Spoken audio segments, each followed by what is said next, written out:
have to fill some questions because the matters of recovery and resilience are extremely important. And in these 2 years, many things have happened for the first time of practically every one of us. Sometimes even us, the grown-ups, have little clue as to call what to do, and so on. So these are pressing matters that have to be solved and solved in a fast-paced way. We need to get more information on that, and we need to be able to spread this information further. Please welcome our next speaker, leader of the barrier-free organization, CSO, Oksana Zbitneva.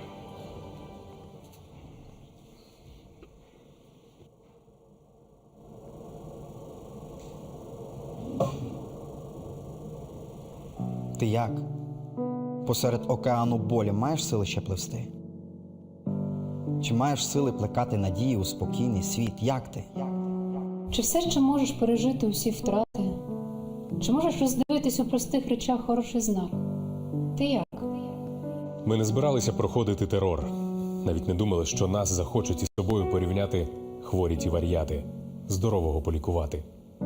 Прошу тебе, годі мовчати. Як ти? Я знаю, мовчки часто хочеться кричати. Коли навіть першого вдоху не зробили немовлята. Коли для страху вже не вистачає місця, щоб сховати. Коли хочеться наповно дихати, а в котрий раз виходить тільки задихатись. Прошу, не дай себе зламати. Поговори зі мною. Як ти? Коли рідний будинок є, а за хвилину його може вже не стати. Коли совість людську саджають вмить за грати. Коли в душі по рідним вулицям гремлять гармати. Коли забув, як то спокійно спати. А музика насправді все ще вміє рятувати, хоча весела майже перестала грати. Вмикайся, не ховай, дай чомусь доброму теж прозвучати. Послухай, не мовчи. Ну як ти? Ми вже проходимо це гідно. Волю всю в собі зібрати ми спробуємо вижити, а значить зло перемагати. Пройти складну війну цю нам вдасться тільки разом, не будь-як. Прошу, не варто все це наодинці проживати. Скажи мені, ти як? Адже тверезо мислячи сьогодні, навіть вже через хвилину може нас не стати. Тому мусимо жити, мусимо говорити зараз. І поки час здавалося швидкий раніше, раз за разом біжить так повільно, адже нам один без одного ніяк. Скажи мені, я так хочу тебе чути. Прошу, дай відповідь. Ти як? Маніфест про наші відчуття і емоції. І про те, що є джерелом нашої сили. Of the source of our true force, about everyone. Being the chair of the Coordination Center for Psychological Health and the Cabinet of Ministers, I'd like to tell you how administrative solutions are being made to create something wholesome.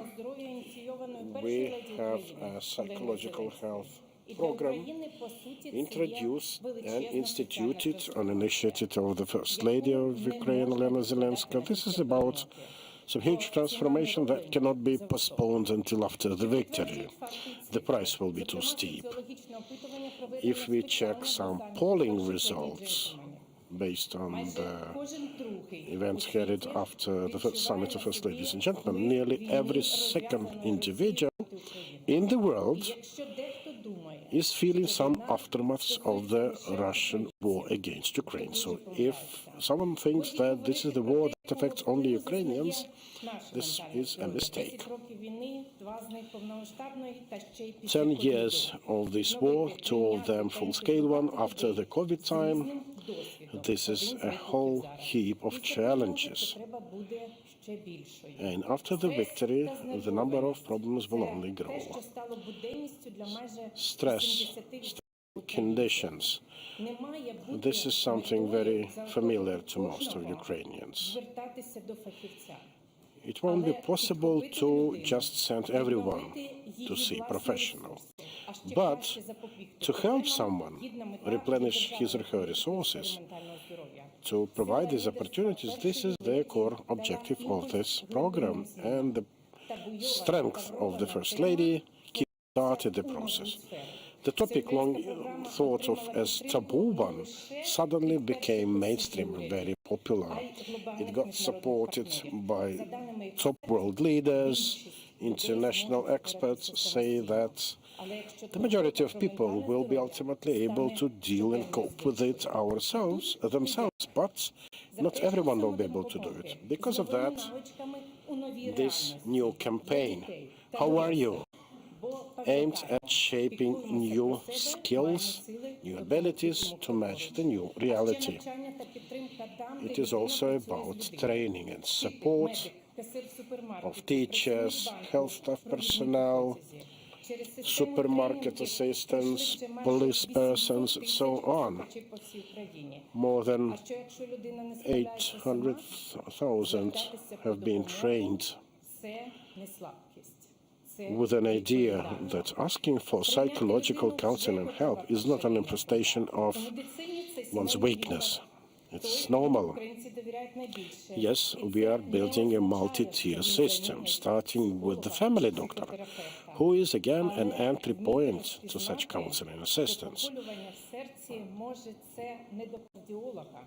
It is really important to understand that some slight pain at the heart is probably not an indication you have to see a heart doctor, but it's rather probably about some psychological pressure you will have to overcome with assistance from professionals. There are also psychological resilience centers that are being opened among municipalities. Sometimes we see cases when people need just very simple type of counseling to overcome the stress, to overcome the grief, to overcome the hardships, to come back to life, to realities, to be able to reinvent him or herself with little assistance. So fostering this resilience, psychological resilience, is new an activity that we want to institute at schools. We want to teach our children how to treat emotions, how to manage them. Relevant skills are being added to school programs. We also teach the teachers. We want to teach more professionals jointly with the Ministry for Education and Science. We want to broaden psychological counseling in crisis and emergency situations. For that purpose, we've trained a lot of police force for that, to treat people suffering trauma after missile strikes. Everyone has heard about burnout. And it's also about us, about our work, about economic situations. So this is just a chain, a daisy wheel for every one of us. And this should be a multifaceted service available to everyone, regardless of where the person lives or works. This is about synergy between the governments, CSOs, partner institutions. Everyone is important because without every one of them, nothing will happen. It's about shaping a new culture. This is the cry for every day, to help Ukrainians to pacify their children at shelters after another yet military alert or missile strike. In order to continue doing what you can, here and now, where you are. We have information how to get assistance online via telephone. There's different services and recommendations for children and adults. And now also for our defenders. How are you? Serves as a conductor, as a way through the difficult times. We know the resilience formula, the social network, the active actions, the warm relations. We have to teach to build relationship anew. We are all people with experience of war, and that experience is very difficult. We need to be careful. We need to take care of one another. And surely we need to take care of those who help our world to stand at peace. Класно, коли вони кричать. Я не дуже люблю, коли мені кричать на вухо, але я так раділа, коли поранені кричали, бо це означало, що вони живі. Коли на ротаціях під Авдіївкою я вивозила тіла, в кожному з цих тіл я бачила своїх друзів, які загинули або зникли безвісти. Виходило так, що я кожного дня ховала одних і тих самих людей, постійно і безперервно. Коли цивільні люди підходять і питають тебе, ну що, ще довго буде? І це одне із тих жахливих питань, які ти ніколи не хочеш чути, і яких не треба ніколи нікому ставити.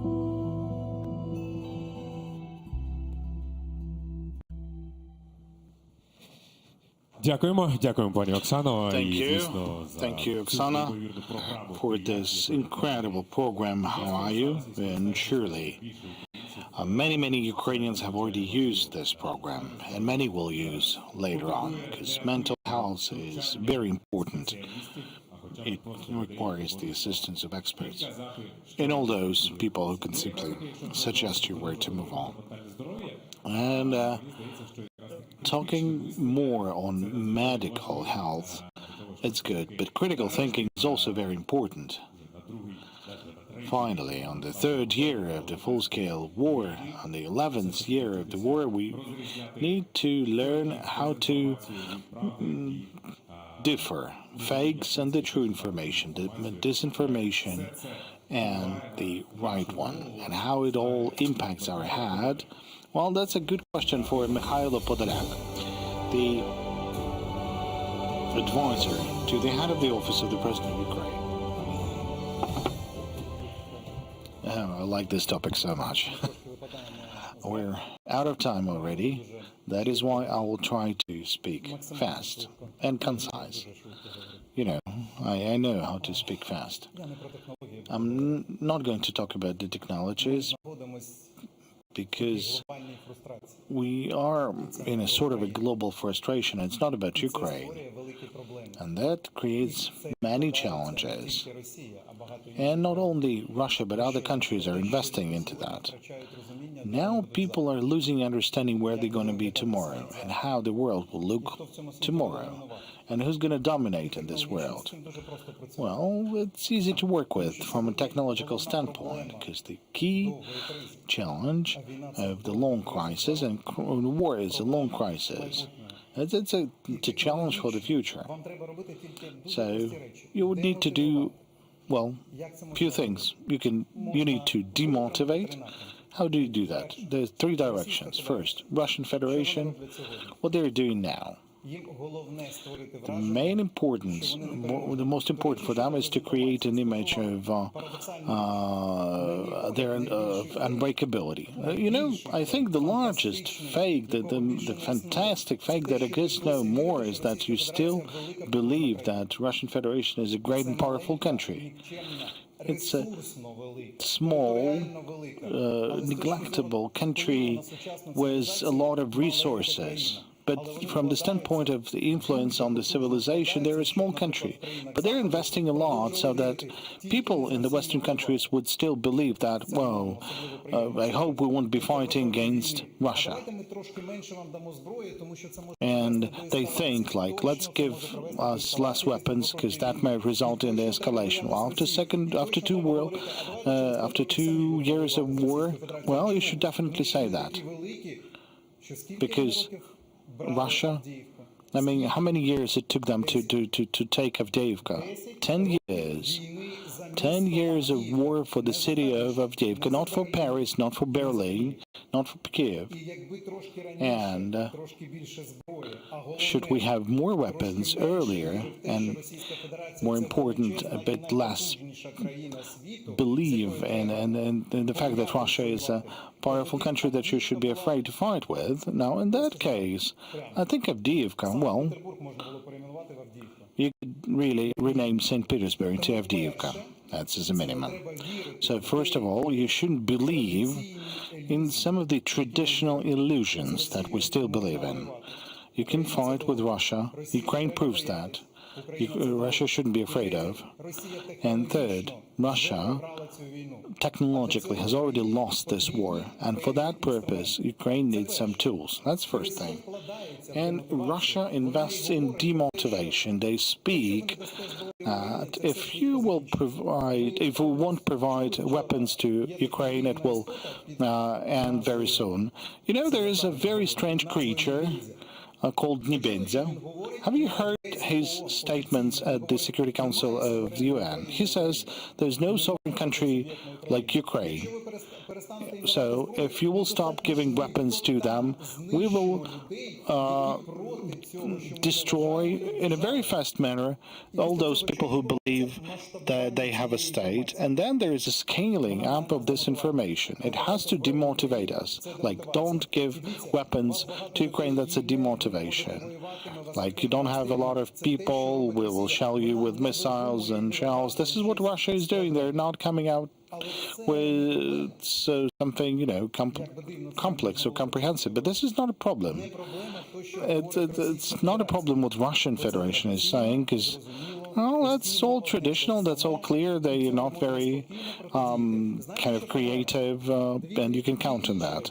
The problem is about two other things. Well, first or second, whatsoever, when Western media are writing that you can't fight with Russia, that, well, you won't be able to win a war against Russia, that you should search for negotiations or agreements with Russia. I mean, surely, haven't we had any relationship or any agreements with Russia or Russia that will not lose the war, that will not be held responsible for the massive crimes, like they say, well, we agreed with you, we've attacked you, and look at the people fighting on the part of Russia. There's 3 million of people who already tasted the blood of the civilian population of another country who had a chance to rob and loot without legal responsibility. We'll bring them home. They don't have a place to work in Russian Federation, but they want to leave. They won't go anywhere out of that. This is something that I'm reading, not in the Russian media. I'm reading this on the pages of Western media that, unfortunately, are still under the effect of the demoralizing component. They're not believing in themselves. This is what it's called. And it's much more serious. Because once again, Russian Federation, as it is now, well, it can only exist in a state of war. Like, with anyone. It doesn't matter. The most important is the blood that they want to drink. This is the basis of Russian modern civilization. If you don't understand this, well, keep on writing that we will be ready in 5 years to fight against the Russian Federation. We are sure about this, and I'm confident about this, particularly at the background of the people who will come to you with the desire to kill. What do we see from these surveys? Like 90% of the people are ready to take weapons in their hands and defend their country. That's theoretically, but practically only 3 to 5% of the people will be ready to fight should Russia will move on to Baltic countries. But, well, mobilization is better for the Ukraine. After 2 years in Ukraine, you know, mobilization would need to look like that in a flick of a tongue, people will be standing in line to the drafting poll stations. No, it's not going to be like that. It will be difficult, but Ukraine demonstrates the readiness to take those difficult tests. There's a problem of the understanding of priorities and how demoralization works. That takes the modern societies into frustration. And third, that's our inner area or inner dimension. Now, what's the key problem of the future? Not the AI. Well, I like it, but we can wait a bit. I like social networks. Why? Because you can demonstrate your own ego. Oksana, you mentioned the mental health. You shouldn't go to, you know, an expert. You can go to a social network instead and, well, talk it through, all the problems you have, all the accusals, and make, you know, a global conclusion that everything is lost. Problem is kind of failing to believe in yourself and using your own knowledge. And the other people will be reflecting to that, and this will result in what? A whole network of people who do not trust and believe in their own capacities. That's a problem, not Russia. For me, Russia is a kind of a intellectually restrained country who would only be able to offer some, clear technologies. So it's easy to work with. It's difficult to work with those who lose their identity. How are you? That's a good answer, but you would need to moderate all things. Okay, that's it from me. As I told you, I'll be concise. Thank you, Mikhailo, Lel. Ladies and gentlemen, we've engaged different agencies and different organizations. I think the main conclusion we have to make is that we need to believe, and if that is anyone related to information, to kind of verify that, we need to help one another in the state, because we surely want everything that we want to happen very fast, but this is not always happening as fast as we would like to. But as you can see, there's some movements ahead, there's an adaptation with due account to the current events. So all you need is to believe and everything will take place.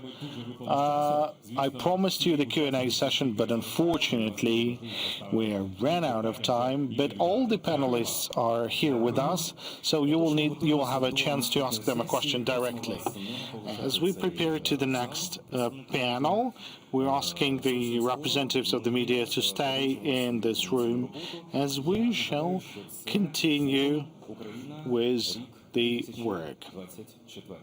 Once again, this is the Forum Ukraine, the year of 2024. This conversation of the public, of the state agencies with the media, with the people. We're talking about the path that we've already taken and the path we're yet to take. And we have top officials, military political leadership, journalists, and representatives of civil organizations. All of them are here. And today's forum is conducted in the form of panels. The final panel is about to start very soon, and as the result of today's event, we will have a press conference of the President of Ukraine, Volodymyr Zelensky. So please stay with us. It will be definitely interesting. Once again, I would like to mention some of the major topics that we've covered today at this very important forum, more specifically the development of the defense industrial complex, war and weapons. We've also had a discussion on sustainability and economic viability as the foundation for victory. We talked about the role of Ukraine in building global security, some challenges and solutions about this, and we talked about the resilience and recovery during the war. Then we'll talk about the dimensions of war, from geopolitics to ideological weaponry.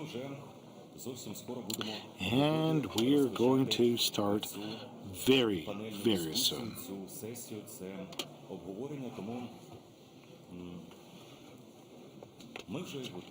No, in fact, we are ready. So let me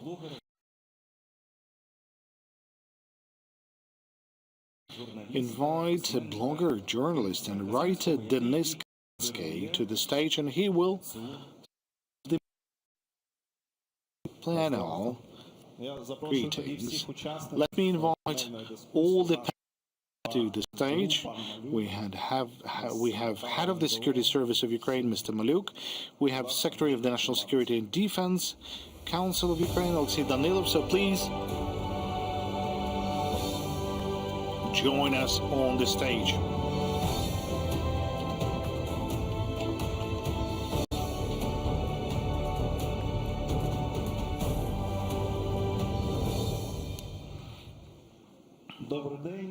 Good afternoon.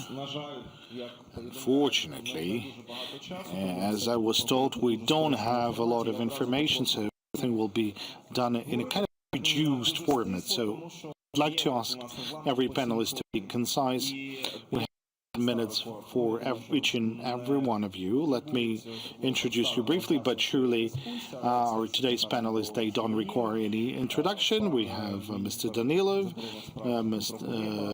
Kuleba, Minister of Foreign Affairs, head of the SSU, Mr. Maluk, and head of Foreign Intelligence Service of Ukraine, Mr. Litvinenko. So, Alexei, let's start with you. Today we have a discussion about the informational security and all those disinformation campaigns and the ideological weaponry used by Russia against Ukraine. So we face this a lot, and surely all the journalists and all those who are somehow related to media, they know what are we talking about. So there's no need for a long introduction or explanation. What are we talking about? We have two front lines with Russia. Our own national front line, there's a propaganda directed against the Ukrainian citizens of Ukraine. These are some specific messages that we face. We have a center to counter the disinformation at the CNSDU. There's different messages designed against the kind of foreign audience, other countries. These are the messages designed to undermine the support for Ukraine. So today we'll be talking about how Ukraine can, well, face those messages. What can we do about them? So, I would like to start with you because CNSDU is fighting against this information. So what do you think about this? Thank you for this information. I think I'd like to start with a bit different thing, not with the work of the CNSDU, but to ask a question to all of us. Why, on the 24th of February 2022, why all the intelligence agencies of all the countries were providing false information and false assessment of the capacities of our country? That's a very important message, a great question. And unfortunately, there's not many people willing to answer that question, because when many countries are kind of within their own informational bubble, it's not only about our country, it may result in some catastrophic consequences. That's a big trouble for the whole world. That's a big challenge for everyone, and you have to deal with that somehow. Let me let me show you one thing. So that's the work of a center of Russian Federation in relation to our country. There's over 175 million contacts. There's 4 topics. The major one, that's the discreditation of the supreme leadership of our country. The second topic is the division of elites, demoralization of the armed forces of Ukraine, and disorganization of our population. 174 million contacts. So there's groups in Russian Federation per every country. We are top 1. The second place in terms of the focus is Poland, and the narratives, the Polish people, they act against the Ukrainians. And in this respect, a lot of contribution is coming from Russian disinformation campaign.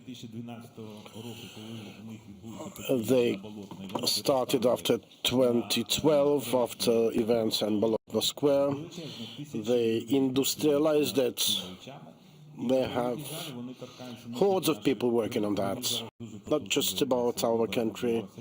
They're actively exploring things related to EU elections, US elections, and those in the UK. A huge scope of work for them. From here, the situation in Europe that we see, as we see it now. Check this, please. In brown, there are areas they used to be called the brown bloc in terms of the Second World War. Don't you see similarities that they want to paint? If the world community is not able to answer these questions, this will lead to a very, very challenging situation. A physical war being waged on our territory now goes in parallel to even bigger war over minds and emotions of people. And, whenever you are on social media, you may not know who you're talking to, and they try to creep somewhere that is really scary. Okay, now you mentioned some right-wing parties whose rhetoric is very much in tune with Russia's. And there's an ongoing and developing threat that is increasingly recognized also in Europe. But again, parties openly collaborating with Russia, parties in Europe, why is it happening now? Well, it's hard to say why. Democracy is a good thing, but whenever democratic processes are abused by unscrupulous people, different and difficult situations emerge. And when we speak about the right-wing populists, you remember how they tried to call the events of 2014. Those bastards would call it like ultra-nationalist outbreaks and things like that. I think every one of us knows what did happen in 2014. No nationalism or ultra-nationalism at all. When someone tried to somehow degrade and debase the Ukrainians at the 2014 Vilnius summit, the people immediately woke up to the call and proved otherwise. And that really draws ire from them. Thank you for that. We still have questions to go, but we'll come back to you. Now my question is to Foreign Minister Kuleba.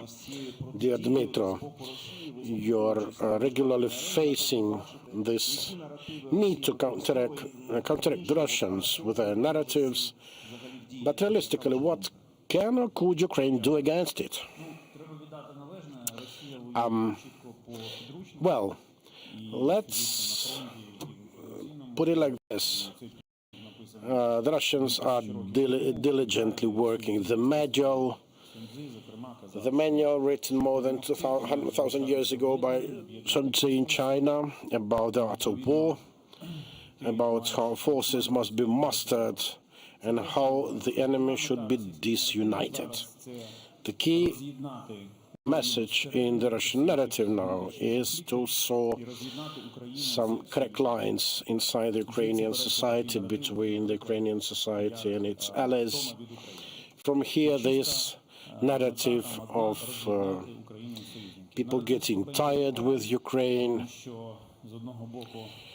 it does not work completely, but still it's a clear clickbait, and media outlets and some kind of experts try to add to the topic. But on the other hand, new assistance packages are being signed in, new security guarantee agreements are being signed, new accords are being reached to improve support of Ukraine. So actually the argument against Ukraine I heard while being a second-year student back in 1999. I don't think it will ultimately work because the world will never get tired of Ukraine. Yeah, there are people with feeble minds who use all available communication channels to spread the falsities, like this tiredness and so on. Now, besides trying to disunite the society here, well, there's an ongoing topic for that, the topic of elections in Ukraine. We already see the efforts. This is the story they try to peddle also on the international level. Like Alexei mentioned, these are trying to become the main carriers of the idea of Ukraine being an undemocratic country with questionable, if even legal government, which begs for really skilled counteraction, because Russians will go on with these attempts to rock the boat. What is happening in Poland, what has been happening there, there's clearly a Russian boot felt and seen there. How to counteract? First of all, we need to preserve unity here and internationally with our partners, like the event we had yesterday, with international partners coming out to express their support of Ukraine. Secondly, we have to work on a daily basis to produce results in terms of supplies of armaments and other sorts of supports, with everyday decisions on that being really implemented. It will really kick all those supports from under the Russian agenda. Russia has failed to demolish us, and hopefully they will never do it, I think. But we need to remain united. Thank you. Thank you. I'd like to continue this narrative with Vasil Maluk, the top brass and the State Security Service of Ukraine. Now, the disinformation campaign, obviously, the SSU is also having to deal with it. So, your take of the narratives and Ukraine's ability to withstand them. Yeah, thank you. Dear colleagues, this is just a sliver of our activity, so I will separately mention it, not to really muddle the rest of the context the SSU is working on. We'll try to be concise given the allotted time. So, yeah, the war has been raging for 2 years now. The hotspots have our staff working there, and it's not just about someone's function. It's about our great mission and our, I would say, historical responsibility. The Security Service of Ukraine is present in the air, on the land, at sea, even deep into the enemy rear and on occupied territories and inside the Russian Federation. Just briefly about some key aspects of it. Take the sea component. It was one huge task by the Commander-in-Chief, and that led to rather interesting designs like sea drones. One of them is a whole fully-fledged platform, remote mine laying and other such operations. I'm not going to disclose the whole of it, but quite a powerful one. And another surface sea drone is Mamai. That already resulted to the destruction or sinking of some 11 Russian Navy vessels. Some of them are heavily damaged and will spend a couple of years at least in dry docks in their attempts to repair them. Some were sunk. We also were able to hit the Crimean bridge, affecting the railway and vehicle communication via the bridge. You have to understand that the bridge has never been restored to its full capacity. Most importantly, it cannot be used to bring in armaments in the Crimea. They have to use naval routes for that. The first time we hit the Crimean Bridge was on 8th of October 2022, right the day after Putler's birthday. I think you still remember that 21-ton in trotyl explosive equivalent hit the bridge. And two very reliable partners of mine were involved in that. Besides that, we are actively present in the air. We use UAVs. There are several zones in which we operate in, like the front line at 20 kilometers deep into enemy lines. And then we have the next line 20 to 40 kilometers, and then up to 120 kilometers. And you see some of the results, like the too hyped defense system, so much touted by Russian. We've been able to destroy quite a number of them. also check for the number of oil cracking and processing facilities we had.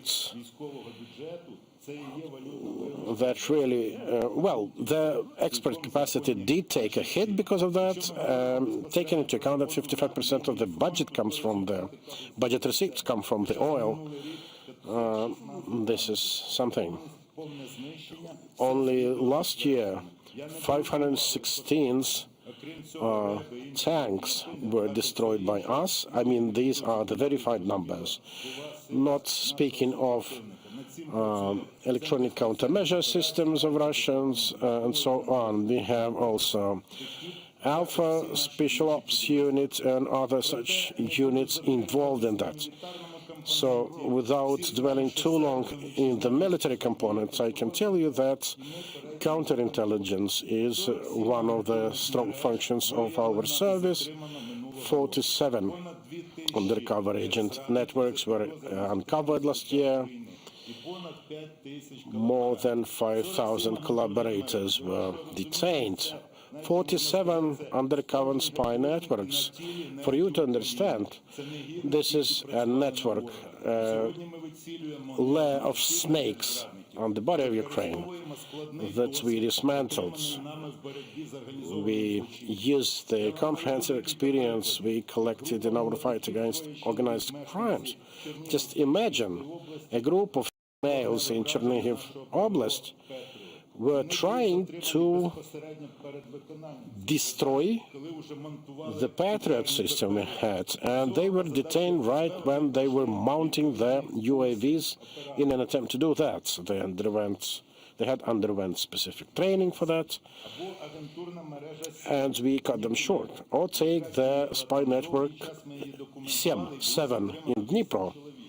We were able to arrest 8 individuals, all of them involved in Russian external intelligence service. They contributed to missile strikes. I think you remember this horrible missile attack of Dnipro when a residential tower block was hit, leading to scores of dead people.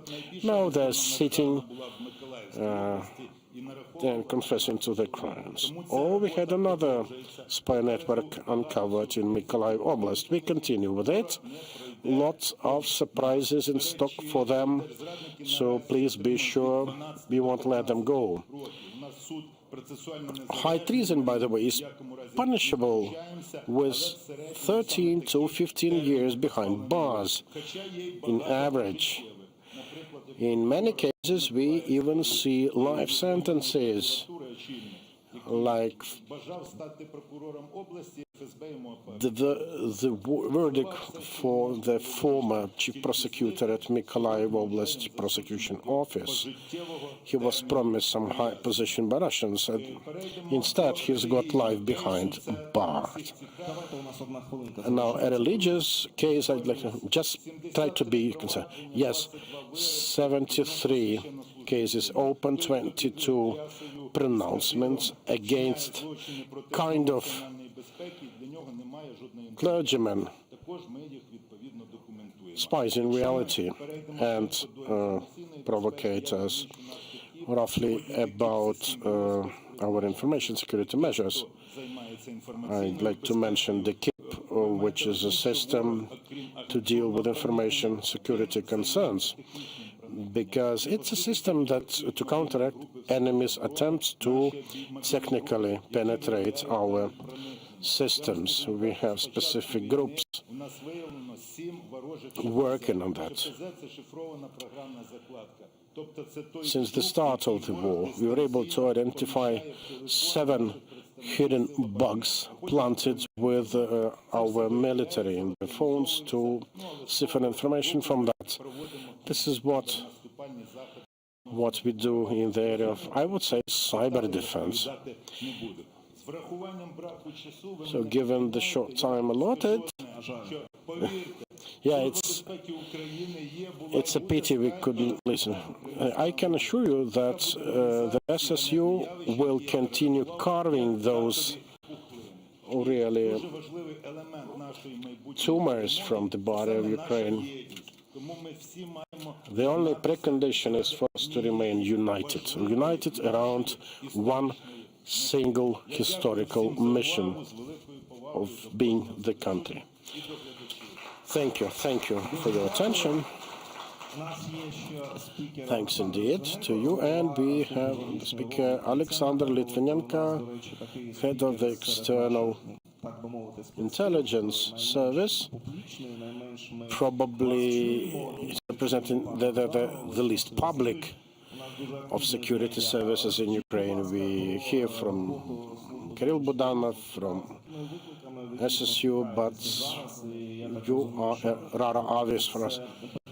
So could you give us a glimpse of the nature, of the function of your external intelligence work, how you counteract the ideological misinformation campaigns? Well, thank you so much for having me. I will rather talk about things the enemy is doing rather than speaking about my service. Just a couple of words about the modern Russia and what they've been doing in the information field. As Dmitro mentioned and Vasil mentioned, one of the key narratives peddled by the Russians is about the legitimacy of our government. But whenever they try to open mouths against our legitimacy, I would rather point at things happening there, in the Russian Federation. The level of repressions after the start of the war effectively shaped the country into a leveled and barren space. The scope of those repressions has gone well above what they had in Khrushchev and Brezhnev times. If we check the sentences they dish to the detained, they can compete with Stalin now. 1,881 individuals have been convicted for political reasons. Officially, from 1956 through 1979, there were 8,000-something individuals sent behind bar. So 8,000 plus in 30-something years and almost 2,000 in just a couple of years. Now, the death of Russian opposition leader Alexei Navalny and plays around the delivery of his dead body to his relatives is again telling story. Well, the Russian authorities, they're afraid of their own people. They're afraid of the world. I mean, the world responds toughly to the Russia's aggressive policy. And the armed forces of Ukraine, the people of Ukraine are stopping Russians, but inside Russia, I mean, despite everything is kind of kept silent because they are in all welfare, well, despite the stability that characterizes the modern Russia, the situation is not that positive as they would try to show. The hyper-centralization results in delays in making decisions. Then there's a number of challenging movements being created in Russia.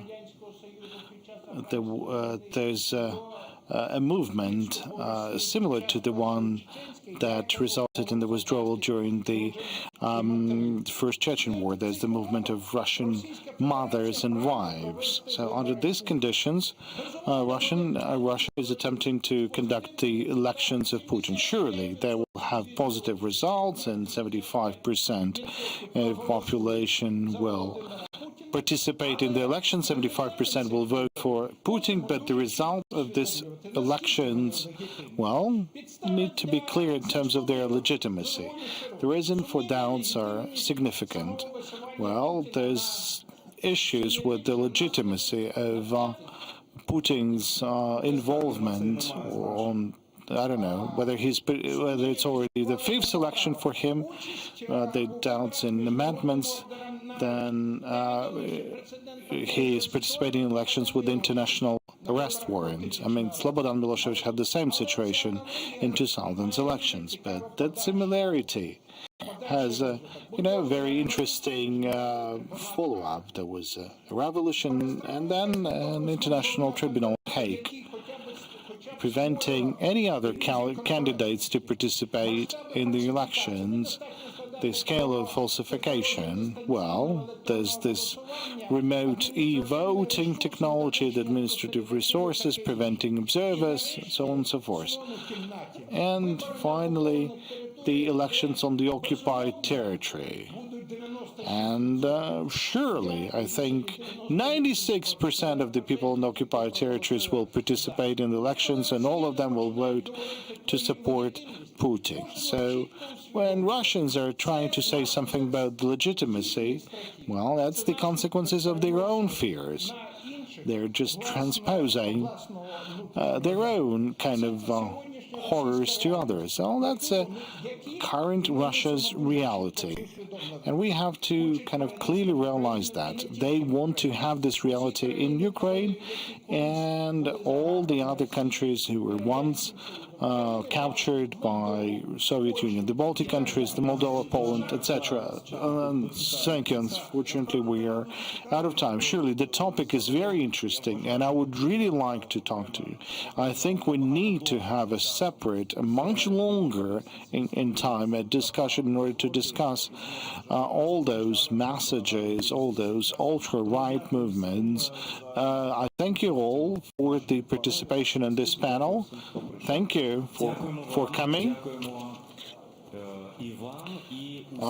Okay, big thanks to all the participants of our panels and discussions as part of the Forum Ukraine Year of 2024. The forum continues, and we'll get back to you very soon as we are expecting for the press conference of the President of Ukraine.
Шановні колеги, отже, наші колеги, топ-спікери від влади For some hours, our colleagues, top speakers, also from the government, presented the vision of Ukraine's development in 2024. Now it's time for the President of Ukraine, Volodymyr Zelensky, to have his word.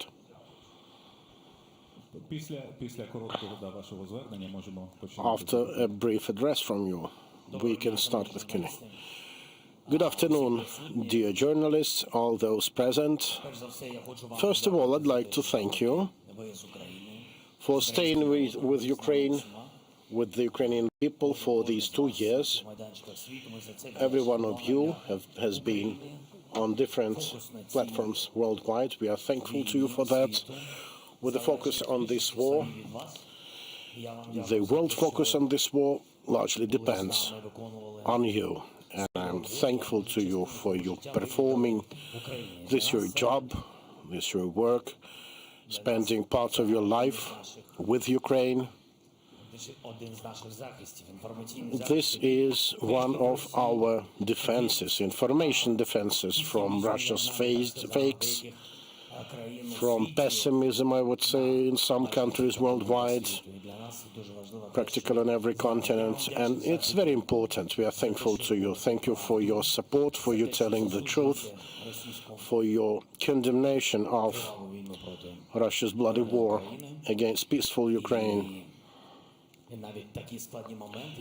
Even in such challenging moments we had to live through at the end of the previous year, when the world seemed to start losing focus and attention, I think you helped bring it back, and I thank you for this.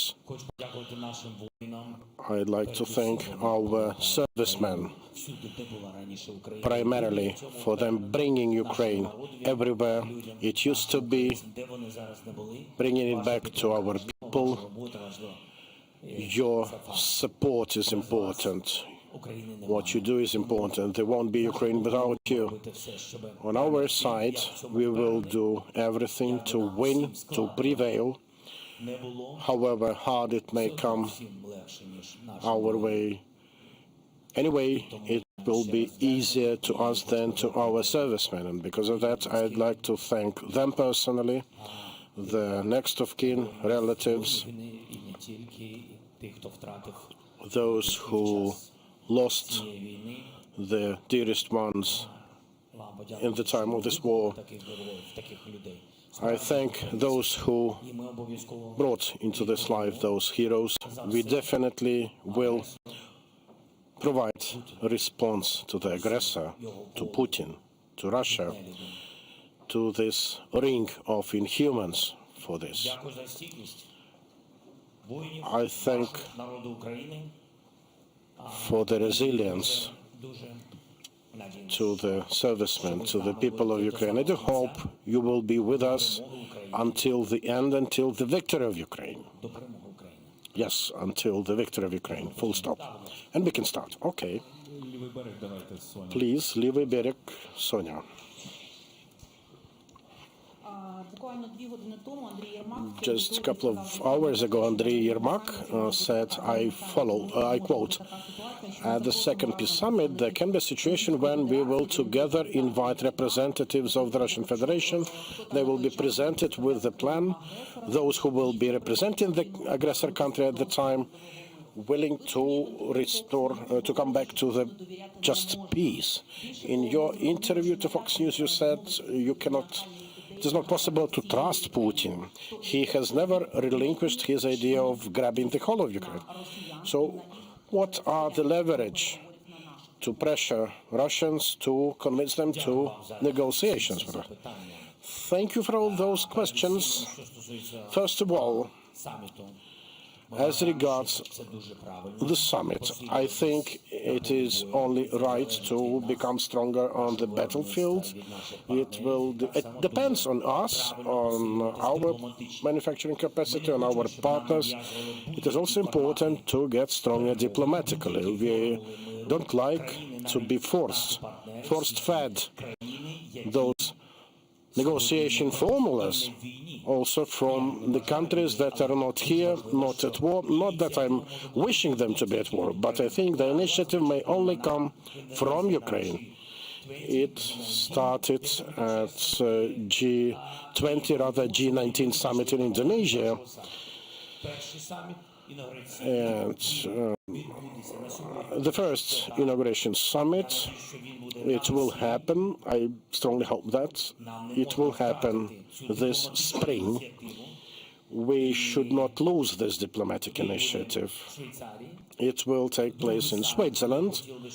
The second summit, we'd like to have it probably not even on European continent, maybe on another continent.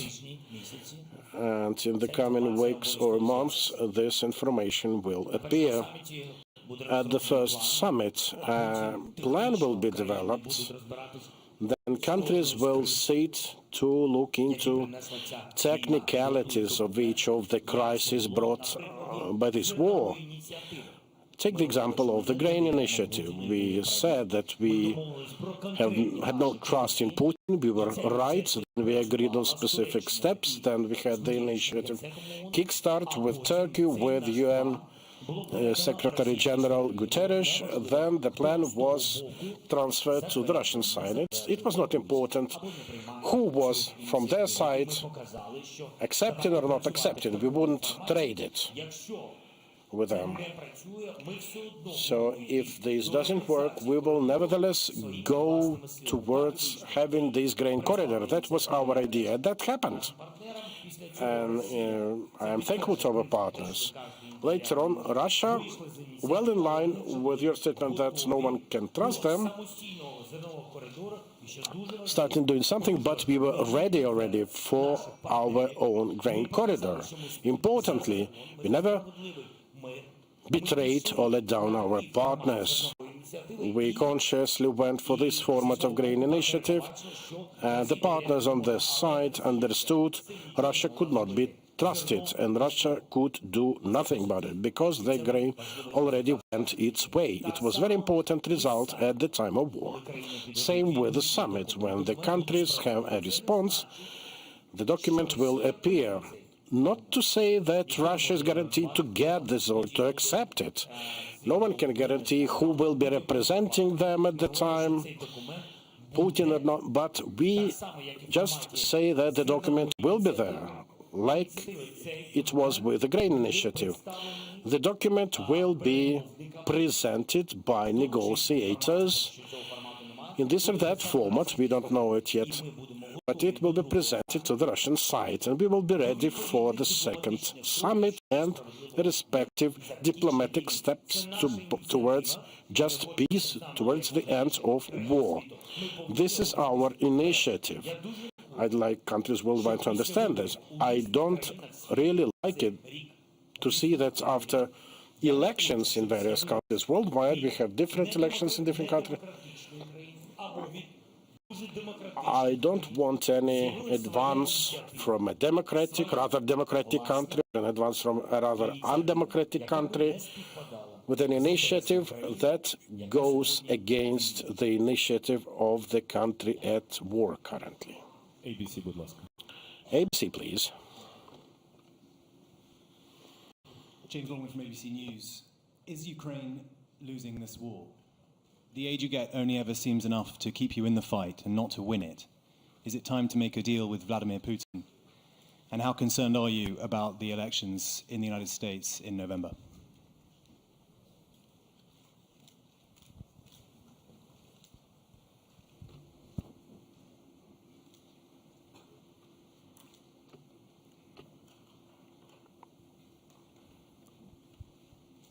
А можна говорити з глухою людиною? Is it possible to talk to a deaf person? Is it possible to address someone who is killing his opponents? Do you have translation? You don't have. You good? But I don't hear. I think you are interested in Yeah. Please take. I will wait. Okay, you have translation. Thank you so much. Тому питання So the question is about legal and political aspects of it. We will offer a platform for him on which he will be able to agree he lost the war. It was his big mistake. Maybe small for him, but a big tragedy for us, for the whole democratic world. Because of that, there should be justice to the matter. If the Ukraine loses the war, I am sure it will not. The hardest part of it was 2 years ago. At least we don't have this alternative not to win. We cannot lose. What will mean if Ukraine loses? It means there will be no us in existence. Definitely this is not the end of our existence that we like. If Ukraine loses, if it becomes complicated, the number of victims, it will depend on you, on our partners, on the Western world. If we are strong with the weapons that we get, this or that, we won't lose the war. We will prevail. All backward steps done by Putin nearly on a daily basis will hugely affect its own public, its society, sending him to think about his own internal safety. If you check what he's talking today, these days, he's speaking about, uses figures to speak about plans until 2030. That is, he sees himself at power until 2030. You want to end with him sooner. Next, Radio Freedom, please. Stephen.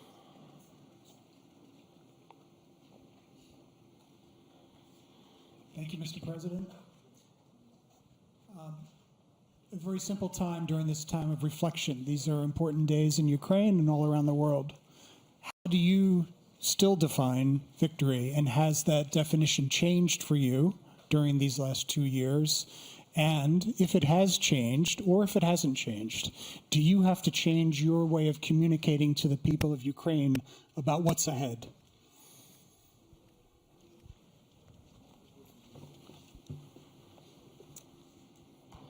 Війна змінює країну. A war changes any country. Когось стійкіше, когось втомлене. A war makes someone more resilient, generally more harsh, maybe. In our case, this is not exclusion. I'm a Ukraine national. I change with my society, with my public, my communication changes not because of my fantasies, but because of changes inside me, inside the society. I'm part and parcel of the nation. This is how I communicate. I do my best to tell people as much as I can what has happened realistically. Not every detail can be communicated, but everything I speak truth, and this is important for me. And this is for a fact. There is no alternative for Ukraine, for the Ukrainians, to fight for their security, winning back their security. It should be guaranteed. And I'm not relieving us from our responsibility. It's a matter of our security, internal as well. We need to have strong army until we are not a NATO member. We have to have guarantees from our security guarantees from our partners. Guarantees that any aggression from Russia until we are not a member of alliance, they will have to defend us. I think this is the way. Next, please, Union Agency. Center at the end of the floor.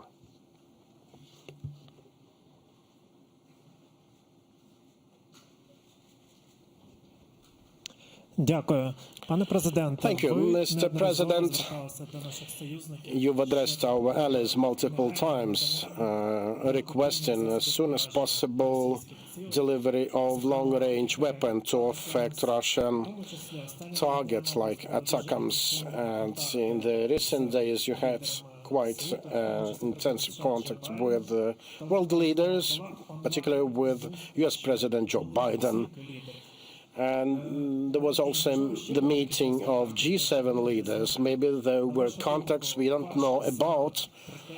So in your view, this request for ASAP delivery of such long-range weapons, was it heard by partners? Did they understand that it is needed now, not in 3 or 4 months? As regards ATACMS, 300 kilometers, understand why we need it. I won't go into details, but I think we understand why. And Russia does know what we are going to do with them. And yes, we've been working for quite some time over these long-range weapons. Let me give you a more general response. I am in positive mood from the recent answers from my partners, our partners, regarding these armaments.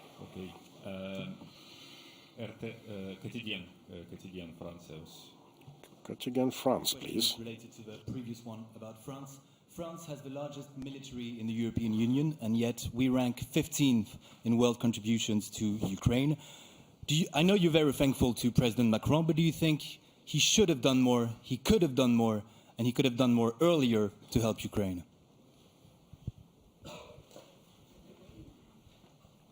Нас нещодавно була розмова з Еммануелем. We had a talk, a meeting with Emmanuel recently. We had actually a meeting with him.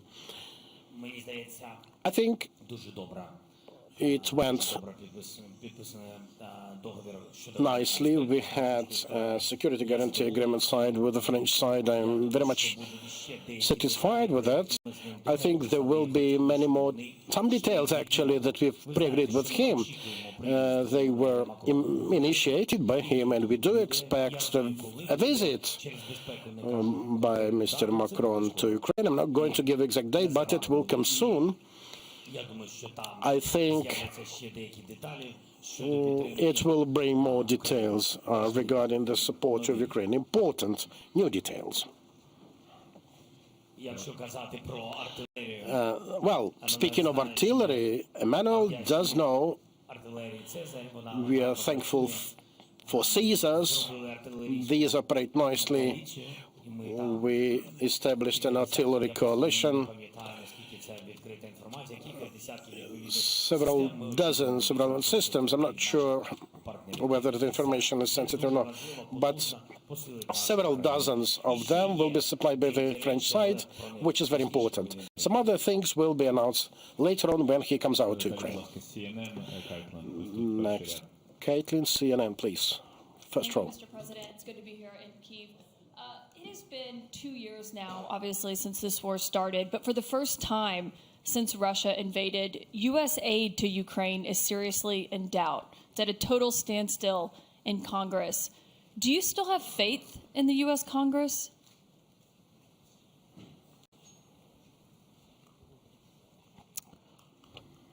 Надія на Конгрес є. Well, I do have hopes for the Congress.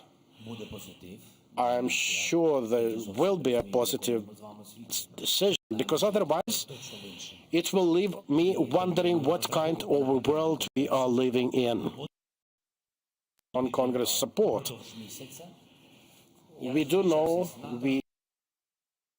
a month leader of both parties in different formats, and the president, those in oppositions know it. They know that our request has been to get this assistance in a month.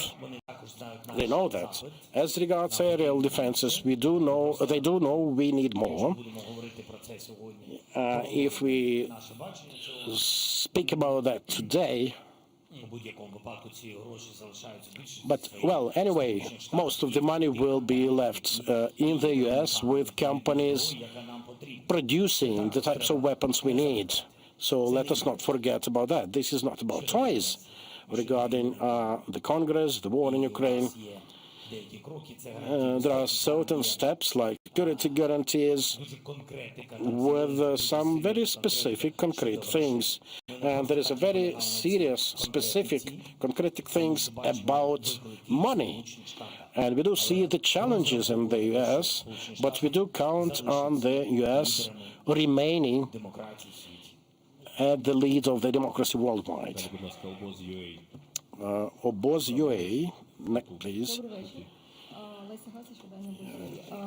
Lester Hasich Oboz. Mr. President, the Polish-Ukrainian issue. We don't know many structures have been involved in resolving the matter, but we don't understand how much politics is in there.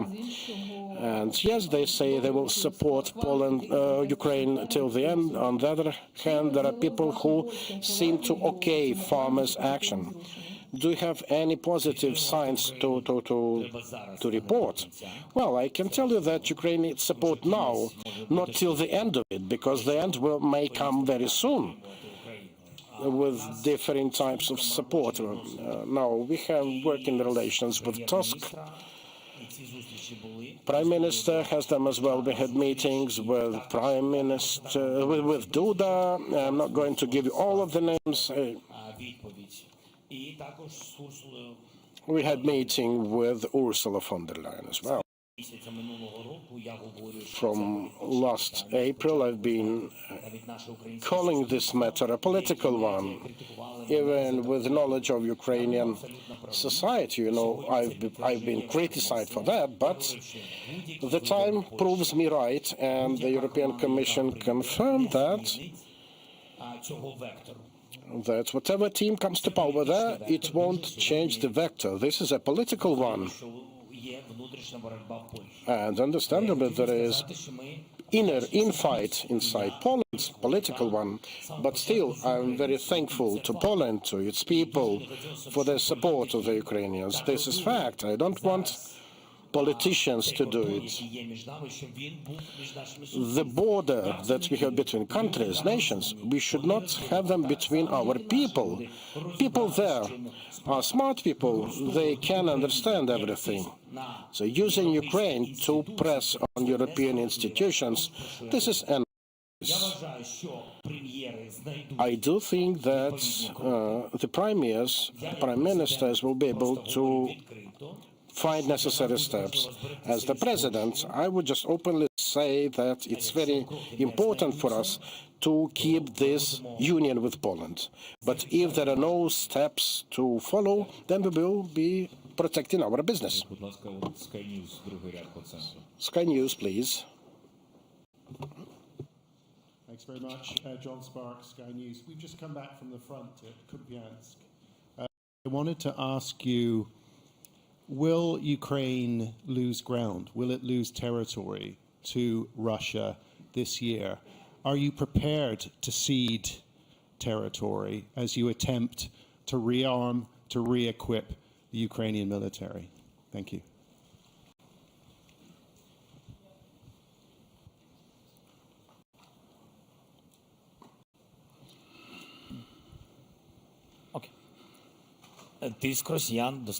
Well, Russia is exerting a lot of pressure in the Kharkiv direction, in the Kupiansk direction where you were. It was strong. And frankly speaking, the intensity of the use of artillery by the Russians was 1 to 12. So that was the ratio. That existed till the end of the previous year and the beginning of this year. Now we have the rate of 1 to 6.6 or 1 to 7. So that is the reduction of their superiority in numbers. But still, there is a great superiority. And we need to come to a point when we had certain operations, counteroffensive operations, where we had 1 to 1.5, 1 to 3. At that time, we would be able to press Russians away until there would be no balance we will stand our grounds or will be losing, well, 100 meters, 50 meters. Well, unfortunately, all of that is important to us.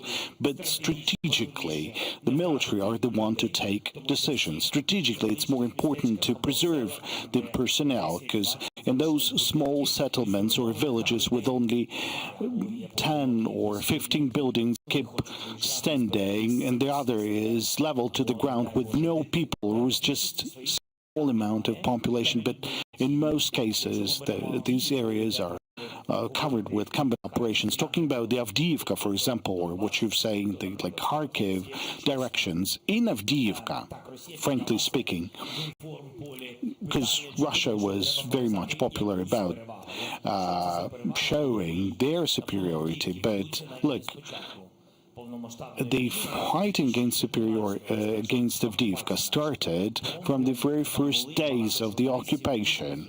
Many of the journalists visited the area, and they've seen the area. So the answer is very simple.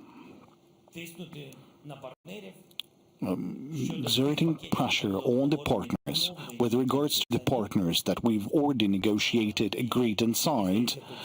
And I think in that case, Russia will have less chances, for sure.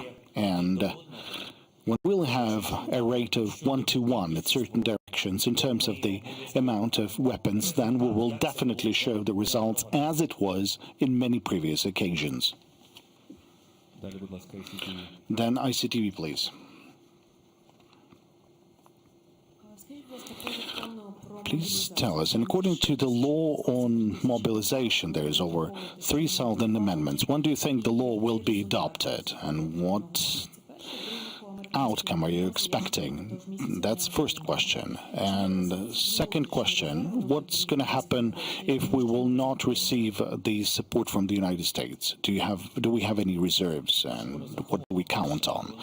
Well, whenever we're talking about the assistance from the United States, we have to understand it's not about the reserve, the financial reserve. It's about weapons. Once again, I would like to underline that most of these funds are weapons. You have to understand the result. We will be weaker on the battlefield, and I cannot tell you what's going to happen. I don't have any reserve. We have the weapons which we have. Then we will search for other possibilities to procure weapons, to get some additional money, loans, exert pressure, partners ask them at a certain point, to a certain degree. So once again, this is the matter of very specific packages of weapons to support the defense of our country. Patriot system costs $1.5 billion, but you won't be able to buy that, because without the United States. So that's the response. Can you reinforce the air defense capacity of Ukraine without the United States? No. There's no adequate systems or relevant systems in the United States. Should you take an alternative options? Well, there's not too many of them. So whenever we're talking about whether there's an alternative to the assistance from the United States, whether there are other sources of money, well, we can find the money, but we won't be able to find that number of weapons. As for the law, well, you've already mentioned about all the complexities in your question. There's 3,000 amendments. Well, let the MPs work and then answer the country what's going to happen next. Next, the question from Italy. Mr. President, good evening. Lorenzo Cremonesi, Corriere della Sera. Mr. President, in case United States will stop to send arms and ammunition, could Europe replace it? Yesterday you had Ms. Meloni for the G7 here, but could Europe replace America in helping Ukraine to fight this war? Thank you.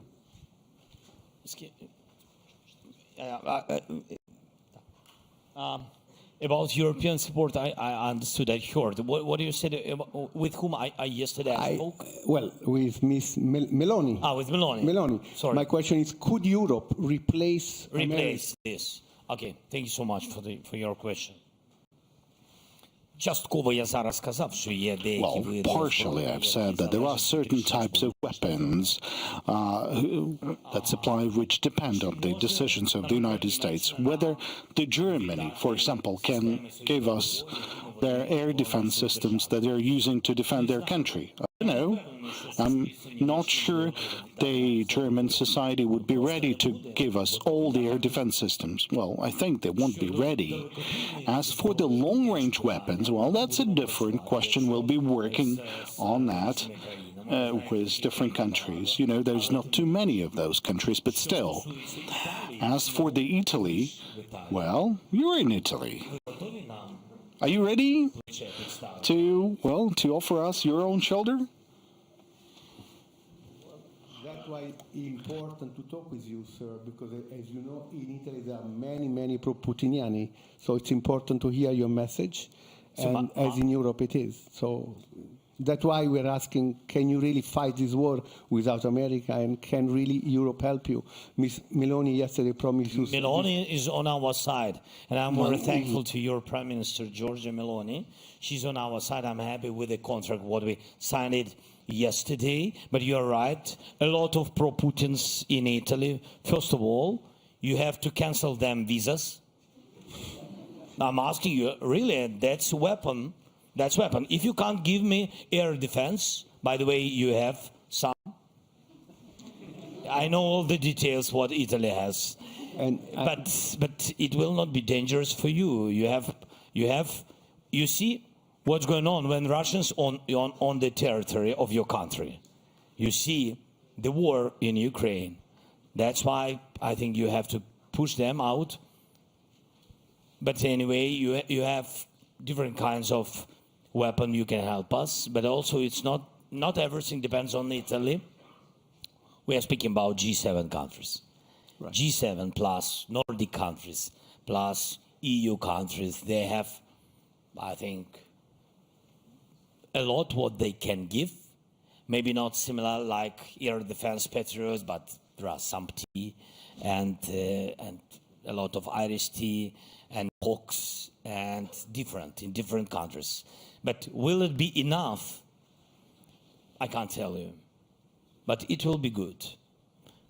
Well, sir, if I may, since we are talking a little bit about Europe and Italy, we understood, I just came from the front of Avdiivka from... You've been? Yeah, I was there in Mirnograd in the last 2 weeks, 3 weeks.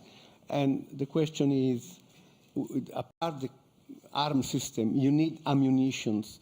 In this case, Europeans are trying to increment their production. Are you talking about that? Because the question is really ammunitions. Is Europe changing? You feel it? Yes. Europe really is shifting, especially during last month. I see that they're shifting. They are much more better.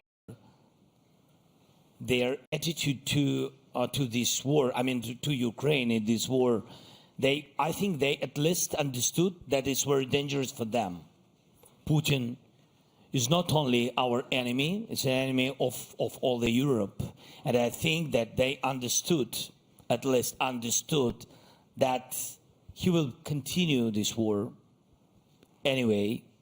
And that's why European leaders, a lot of them, began to increase the production, especially artillery, 155 artillery rounds, and their defense, a lot of different things. But will it be enough? My opinion, I said in one interview, I don't remember whom I answered, but I said very honestly that I think that the question is not in ammunition to your countries, not the question with your empty storages, because you know if something or somebody a lot gave to Ukraine. The question is your societies are not ready to fight, and you will see it. God bless that Putin will not come to you, but trust me that it was at the very beginning of Ukrainians' tragedy in 2014. You're not ready because you're not in the war. That's it. And I think that's important to strengthen Ukraine, to be strong. And it's very important for Italy to finish the war, to finish with Putin here in Ukraine. Thank you. Телеканал Рада, будь ласка. Now, the TV channel Rada, please. Mr. President, greetings. There's different information about the casualties and this war. At the same time, we're fighting for the global democracy. This is something recognized by our partners. This is declared by our European allies. Can you give us the information which price is paid by Ukraine?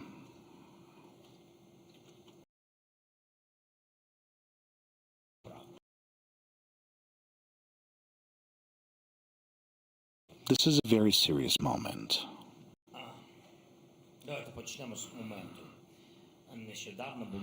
Just recently, there were some votes in the radical part of the U.S. community, U.S. society, who are not on our side, and they were asking how many more as Ukraine's lost 300,000 as casualties, who said that Ukraine has lost something around 100,000 as killed, and that Russians have lost something around 35 to 60,000. They gave some approximate numbers. Now, all of that is a lie. It's a false information. It's nothing. Every person, it's a big casualty for us. It's a great casualty for us. 31,000 Ukrainians, soldiers, 31,000 soldiers were killed in this war. Killed in action in this war. Not 300,000, not 150,000, or whatever Putin will try to lie about. But every single casualty means a lot for us. Russians have lost 180,000 as killed in action. The total casualties in Russia, I don't know about the missing people. I know that the total amount is around 500,000. In case of Ukrainians, that's 31,000. It's a great amount. I'm not going to tell you how many soldiers are wounded in action. I will not tell about this because Russia will know how many people are not on the front line. There are missing people. I'm not going to play with those numbers and don't want to do that because the recent exchange of POW shown that we will not be exact with you in terms of the information because we've returned some of the people who were considered missing in action or possibly killed, but they've returned alive, and there's tens of thousands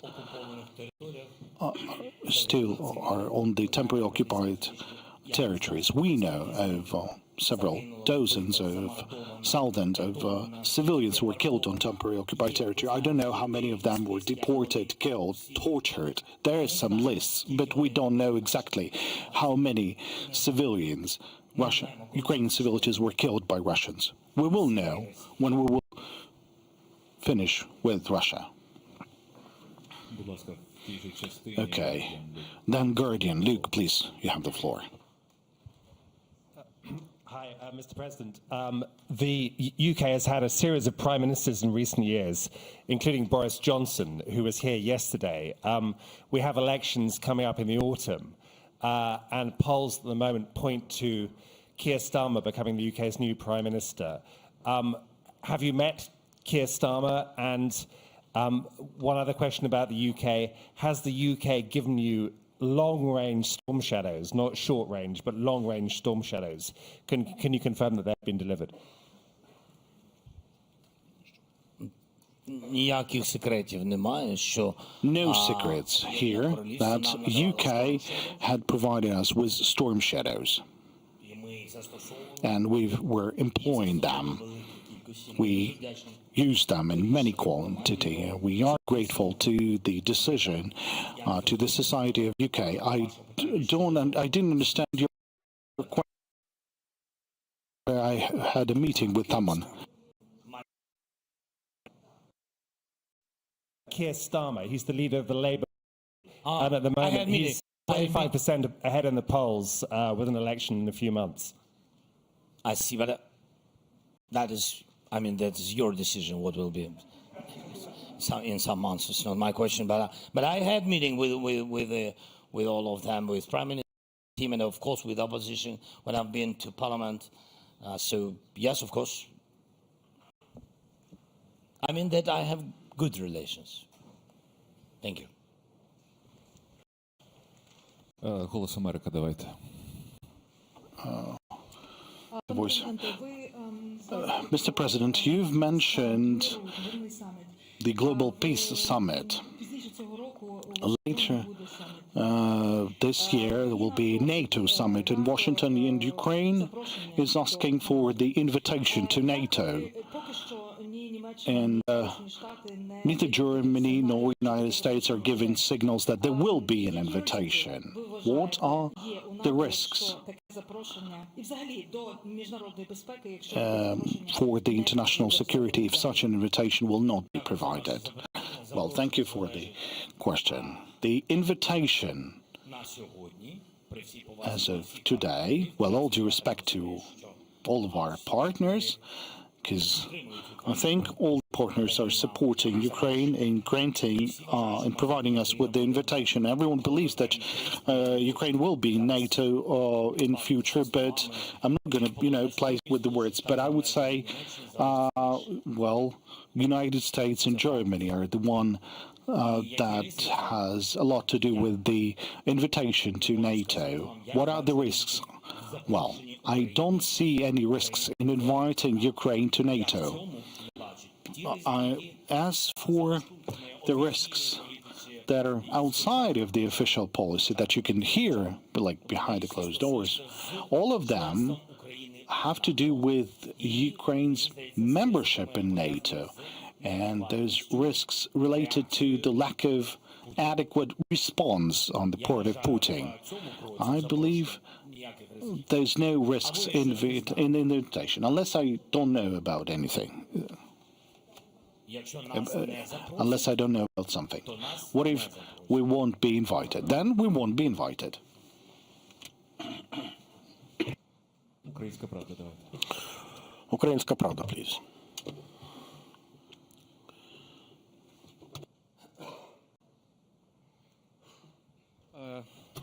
Мені взяти? Роман Кравець, Українська правда. Roman Kravets. Поговорити трошки про минуле.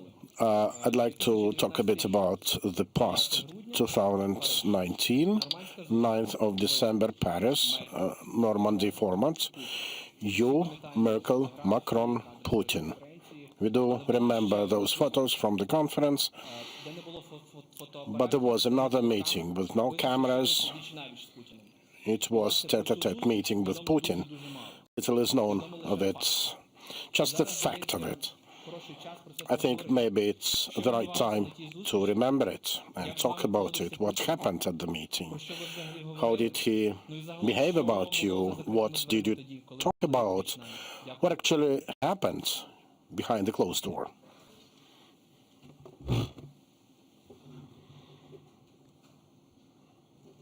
А що значить, як зі мною поводився?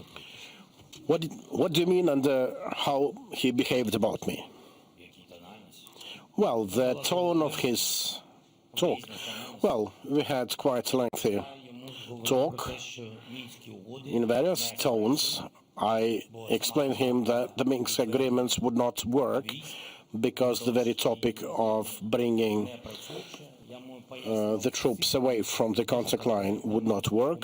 I had figures, very specific ones, I went through the contact line. I think you remember we had those first steps of bringing troops back. I tried to explain him, check the real numbers. In that way, we will be bringing troops back from the continent for 20 years, which would mean that we will be for 20 years in this frozen conflict situation. We talked a lot about that. It was negotiation-like. Then we had a long story about the natural gas. The court decision in our favor. We won the process. You know how they react to it. And it was the moment of acceptance that they would pay us the money they owed us.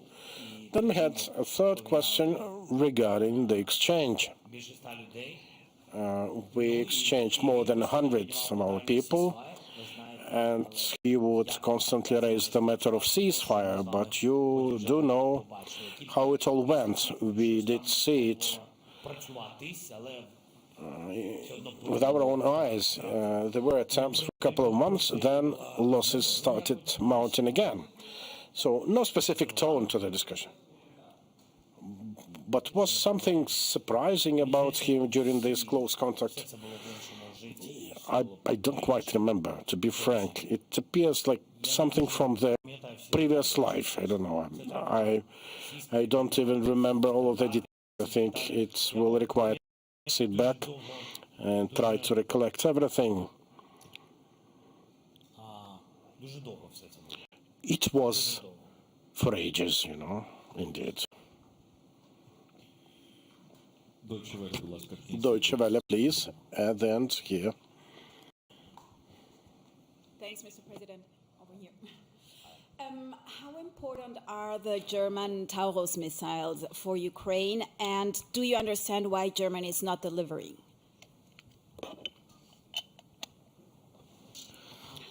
Для нас важливо. They are important for us.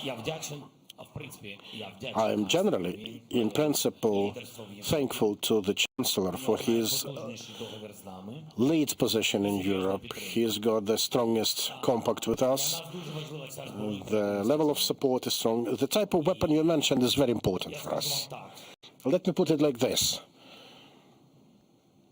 The United States, then Germany. This is how it always goes. Not to say that the Chancellor depends on the President, but the order of precedence in respect of certain types of weapons has always been like that. When the US make a certain move ahead, then we could use it and use it as an example with talks with others, like, let us do the same with you, now that they did it. So as I have optimism regarding the US, I think we will get results everywhere.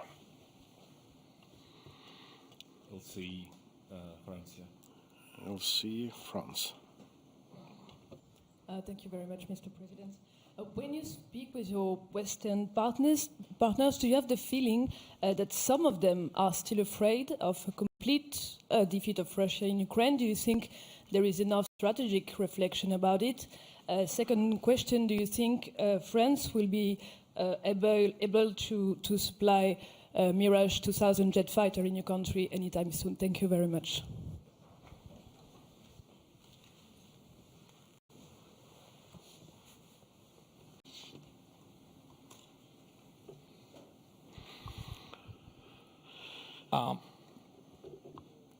First of all, don't ask me, please, who, but they're afraid.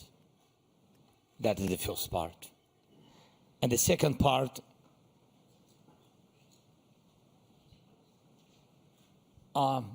yes, we speak about jets. Thank you.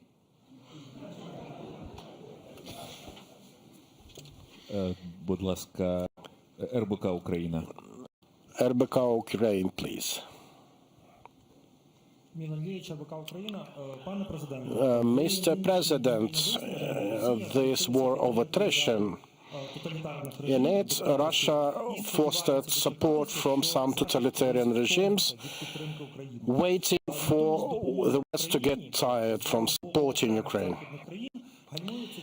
Meanwhile, support to Ukraine in some Western country is being put on hold because of some political processes, because of the military production facilities not being fast enough. So what Ukraine has to count on in this war of attrition? And secondly, what Ukraine will have to do if some of our key partners decides to stop?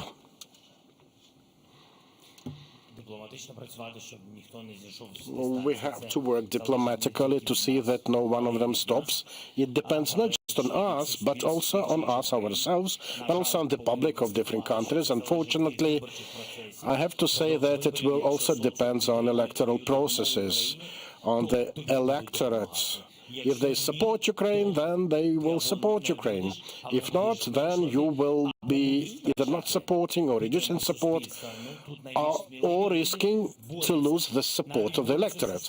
Well, the most courageous leaders try to fight the public opinion over the support of Ukraine. I will be open with you. There are very little of them, few in between. Those who would risk losing their leader offices for the sake of support of Ukraine, because of this need to go against the public opinion. Many leaders would change public opinion, particularly in those countries that used to have Russia present informationally there. They would talk truth to the public to help people understand where do they live. And I would like to thank these leaders. Yeah, someone may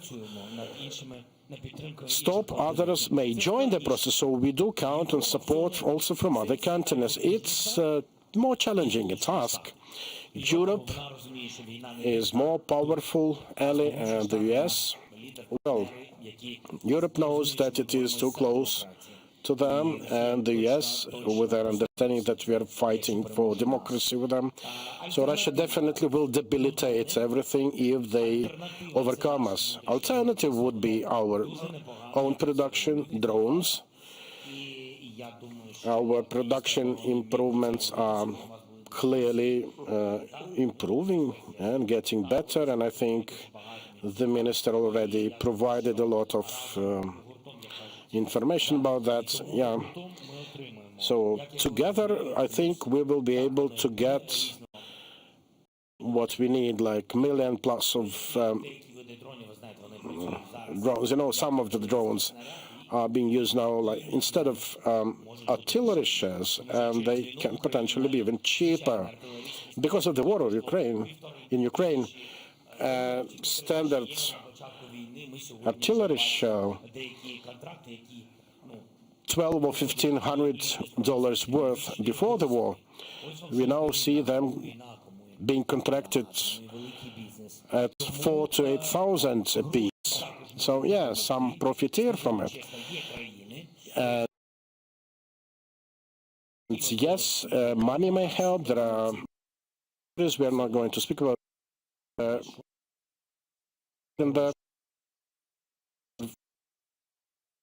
Been lost here, but they want trade.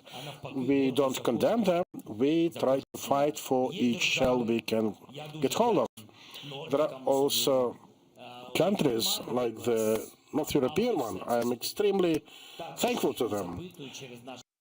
Having it, yet buying it for us. Get into details with them about how they are able to do it. I thank them for doing this. If the Denmark nation, small by the number of residents, but they are big, they're extremely big in terms of their support. All of the Nordic states were initially skeptical about our future. Now they're very much on our side with clear understanding who Putin is, what kind of enemy he is, and really lot depends on leaders, on their ability to communicate with their societies. And kudos to people, this type of people.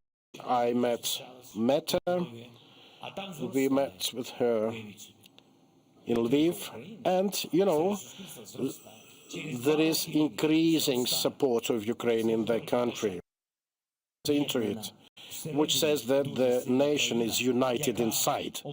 They're extremely strong. They've decided in terms of who they're going to support. They understood that for Ukraine is against the war. I think this is a right position. Freedom Channel, please.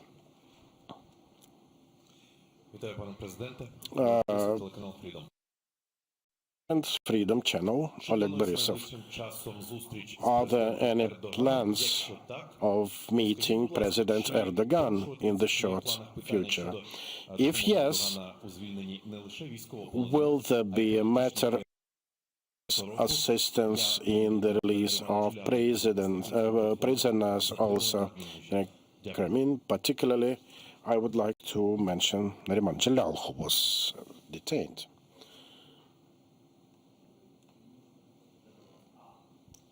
Так, найближчим часом у мене немає зараз поки що.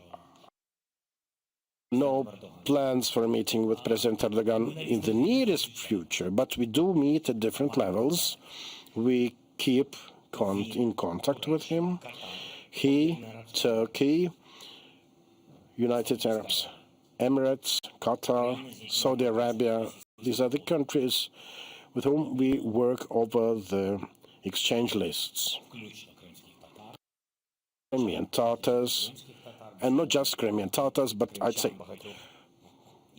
Crimean residents, many media representatives, political prisoners, creative people from there. Lots of them, unfortunately, have been detained, and we work on these lists with these 4 countries. Canada, Globe and Mail Canada, please. Thank you, Mr. President. You've spoken earlier about sort of the political processes in the West. I'm wondering about public opinion. In Canada, for instance, the number of people who think that Canada is giving too much aid to Ukraine has gone from 13% to 25%. And among conservative voters, the party most likely to form the next election, that's 43%. Are you worried about these trends, not just in Canada, but globally, and what's happening? And a really quick second question. If your phone rings tonight and you see it's Vladimir Putin, do you answer?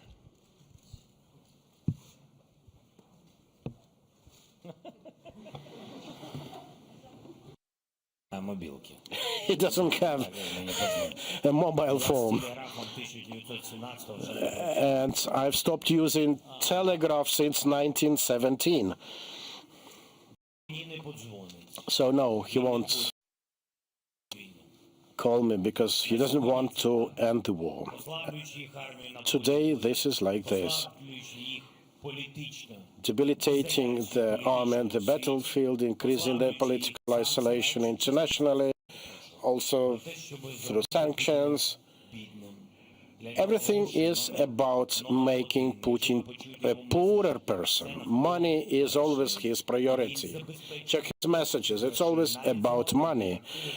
He tries to ensure security of his money even abroad. So I think his sweet spot surely is the public opinion, but also it's about businesses who support him and fear losing it.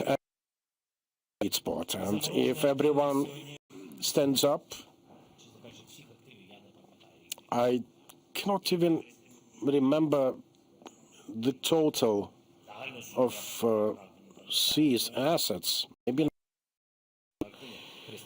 but at least 300 billion in Europe only. So if the money are transferred unconditionally to Ukraine, I think it will weaken him considerably, meaning that he's not able to protect the businesses around him. The big businesses, big oligarchs will understand it is not possible. So it would be a bloodless but very to the point decision. This is when he will start calling everyone, not just me. He will be trying to see how to end the war. Sorry, I forgot.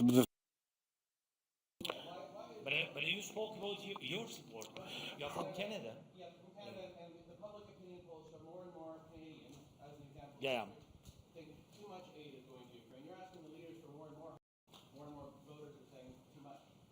But you said that your in Canada is about 30%, been 30%, now 25%. It was 13% saying in 2022, now it's 25, and among the party most likely to win the next 20%, 25%. What they speaks about? I mean that what the question was. The question was, do you think Canada gives too much support to Ukraine? And 25% said yes, and among the Conservative Party. So 70% said that not enough to Ukraine. I agree that 70% of Canadians right. You have to give more. Thank you so much. Київпост, будь ласка. Kyiv-Post, please. I know that Canadians on our side, mostly, and I know that people on our side. And when I was in Canada, yes, I saw people with the Ukrainian flags, and they through the road everywhere. And I know that there are Canadian Ukrainians also there. Of course, they are on our side. So and yesterday we had very constructive dialogue with Justin. But what is very important, we had huge document with Canada. It's about 3 billion support during this, and this document will work during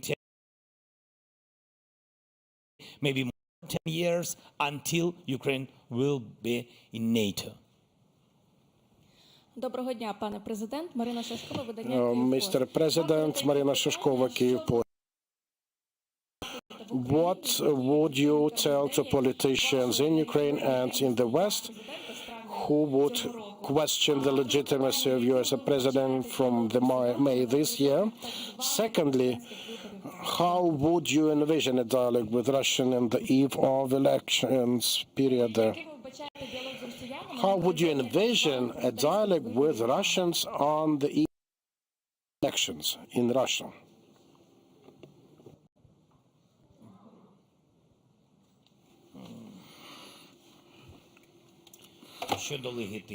Okay, on the aspect of legitimacy, this of the Western partners or someone inside of Ukraine. This is the narrative in the program of Russian Federation. The relevant documents, well, are obtained by the G7 countries. Everyone is clear and understand that this is the Russians' program. Everyone is against it. Emmanuel Macron will be here. Well, you can ask him the same question. I mean, it sounds not very funny, but someone of them are even saying the surnames or the last names of those inside of Ukraine who come up with this narrative, who spread this narrative. That's a bad idea. I think that's a kind of a treacherous position in respect to Ukraine, but still. This is the very specific program. There is a document that confirms this, the program of Russian Federation. I know some of the journalists from the United States, they also have those documents. That's in relation to the legitimacy. But as for... So the document even contains the exact number of money that are supposed to be transferred to certain institutions so that they would raise the topic. I've seen the details, but I'm not going to tell you. As for the dialogue with Russians, where am I to talk to them? They had one politician from the opposition in prison. They killed him. And now they will tell how they've killed him. They have killed them. The Kremlin has killed them. And response? Where's this of Russians as the society? Or this? I mean, that's their own citizen. I recently talked to a U.S. journalist, and he also asked me, and I was telling him, like, why are you asking me? You have to ask those people. I mean, but they don't care. They're kind of blinded. They will definitely go and visit the elections and will surely know the result is produced by the Kremlin. They have the state 2030 all around the place. So this is the year until a certain person will be working. Please. Greetings, Mr. President. Azerbaijan. What do you think, how long Russia would be able to sustain its aggression?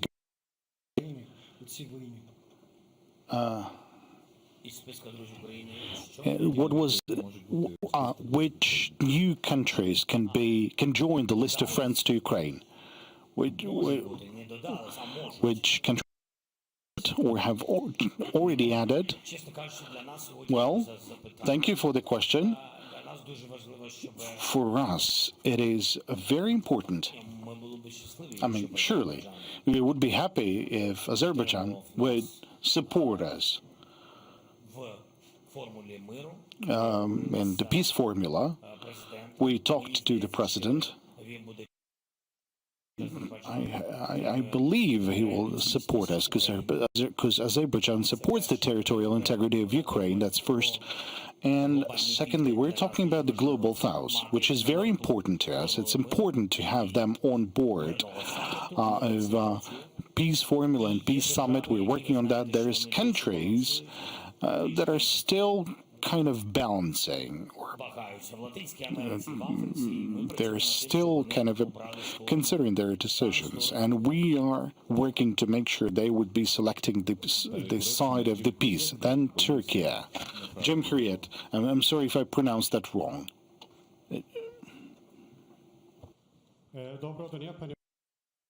Good afternoon, Mr. President. I have a journalist from Turkey. I have a number of questions. Well, we all know that, it's not going in accordance to the plan in Russia, but not always going according to the plan.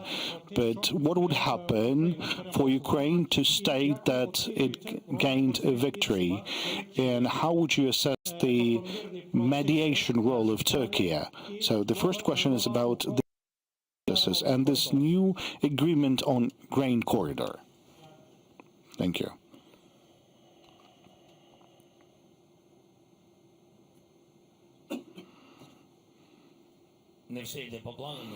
Not everything goes according to the plan. Well, not everything depends on us. Something depends on partners. There is a delay of certain processes. The most important is to have this plan, and we have it.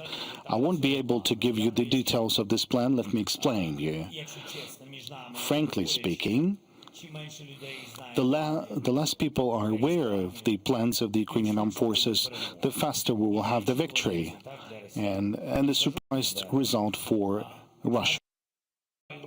Frankly speaking, our counteroffensive actions last autumn were aware to Russians before the counteroffensive actually started. As for grain agreement, grain deal, as I already told President Erdogan, we support the idea of extending those corridors or scaling up those corridors, searching for an alternative to something that is working now. I believe that President Erdogan can help us with Mykolaiv. We talked to him in order to kind of to open the capacities of Mykolaiv, and I know that Turkey has discussed the ability of free navigation shipping in the Black Sea. Turkey talked to this with Secretary General. We're ready for this conversation. We believe that could be the question to be raised during the first inaugurational peace summit. I hope the President Erdogan will be visiting this summit. Thank you.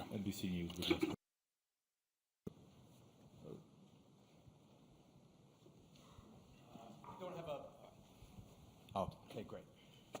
Mr. President, it is wonderful to see you again. Richard Engel from NBC News. This is a historic time. I was walking around this city last night. I was here 2 years ago, as obviously you were, and many people were in this room. And it looked like Russia could have won the war, potentially taken this capital. Obviously, they didn't. You held on. You had an enormous offensive pushing Russian troops back to the border. But now, like my colleague from Italy, I just returned from the frontline area. I was in Chasiv, and things look very difficult right now. By your own account, you are outgunned 7-1. The moving where they have moved, it has been in Russia's favor. So my question is the weakest time that Ukraine has found itself in since that initial phase of the war when Russian troops were literally at the gates of Kyiv? And then a member of your government described for Ukraine, the first year of this war was all about courage. The second year was about resistance. What would the third year, what will the third year look like for Ukraine? Thank you very much.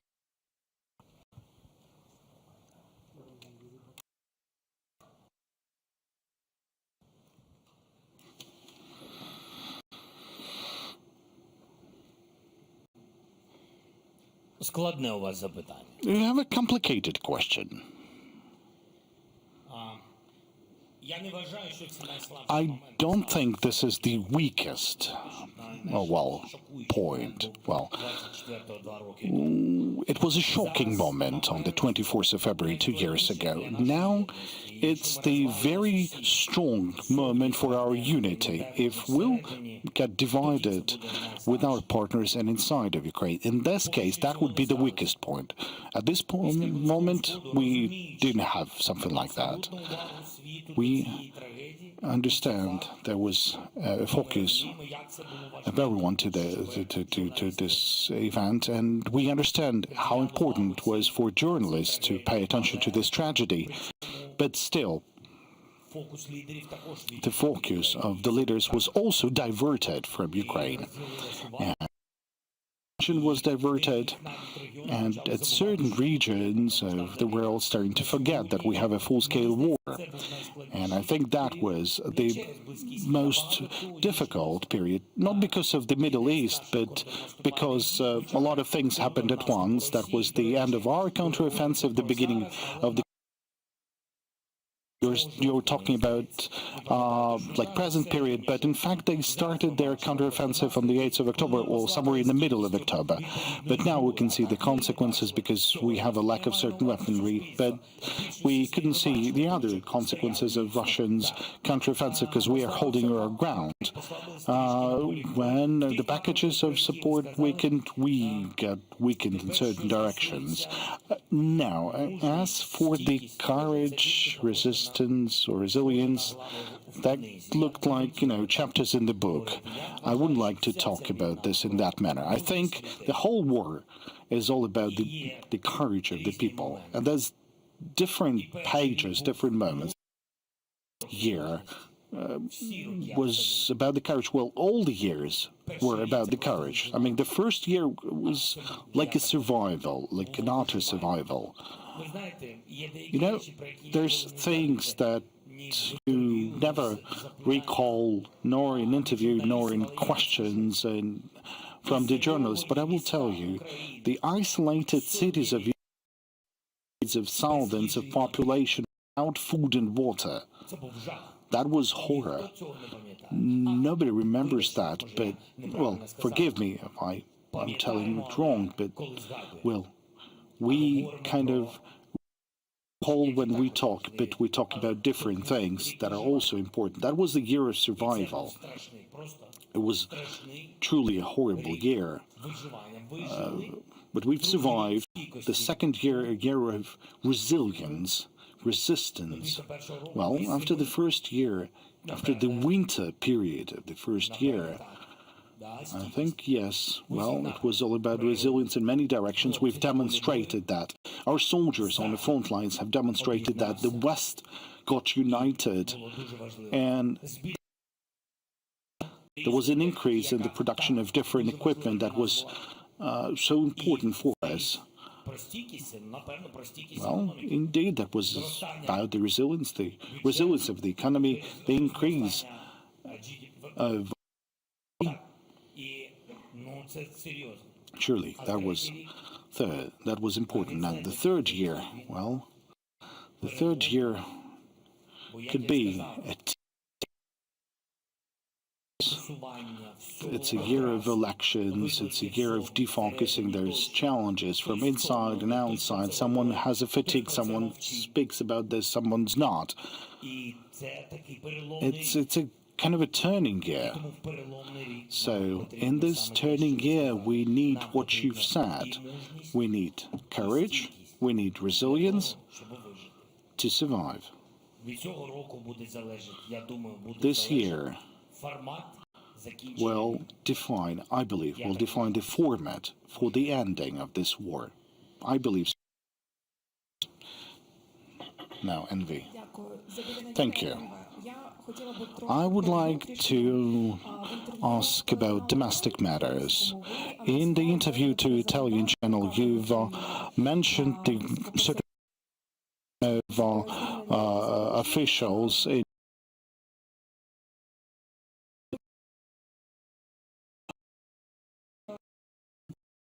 have or if yes, then who and why? Would that mean any change of strategy in certain directions? And one more question about the other positions. When are you planning to appoint the ambassadors to UK and to the Czech Republic?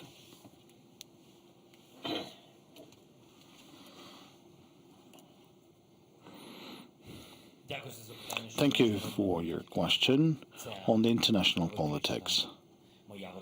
That's my jurisdiction. They will be the ambassadors will be appointed when there were proper personalities. That definitely has no impact on my relationship with the Prime Minister Rishi Sunak, and I have a very good relationship also with the Czech Republic. As for the Czech Republic, it's a technical aspect. We know who will be the a number of technical aspects to be dealt with. Who and why? Why? It's a difficult question, unless you know who. So whenever we're talking about the rebuilding, it depends on certain matters. We have this conversation with the Prime Minister, and it's based on the lack of money or deficit of money. If there will be a deficit, if it will continue, then we will do everything. I'm not talking about only the cabinet of ministers. Then we will be talking about the change or reduction in the infrastructure of the government. We've prepared for that. The reduction in the number of ministries and ministers, facilitation of the management. Well, it doesn't mean that it's going to be easier to manage. It will be more coordinated, but this is where we have an open dialogue. We're ready for that. I think the main indicator would be the results of what we're going to have spring. As for the armed forces, answering all the questions you had on the armed forces, we are waiting for the audit to be conducted by the Commander-in-Chief of the armed forces together with the General Staff. There will be some answers to those questions. Do we have any journalists from Poland? Okay, you have the question. You have a chance to ask the question.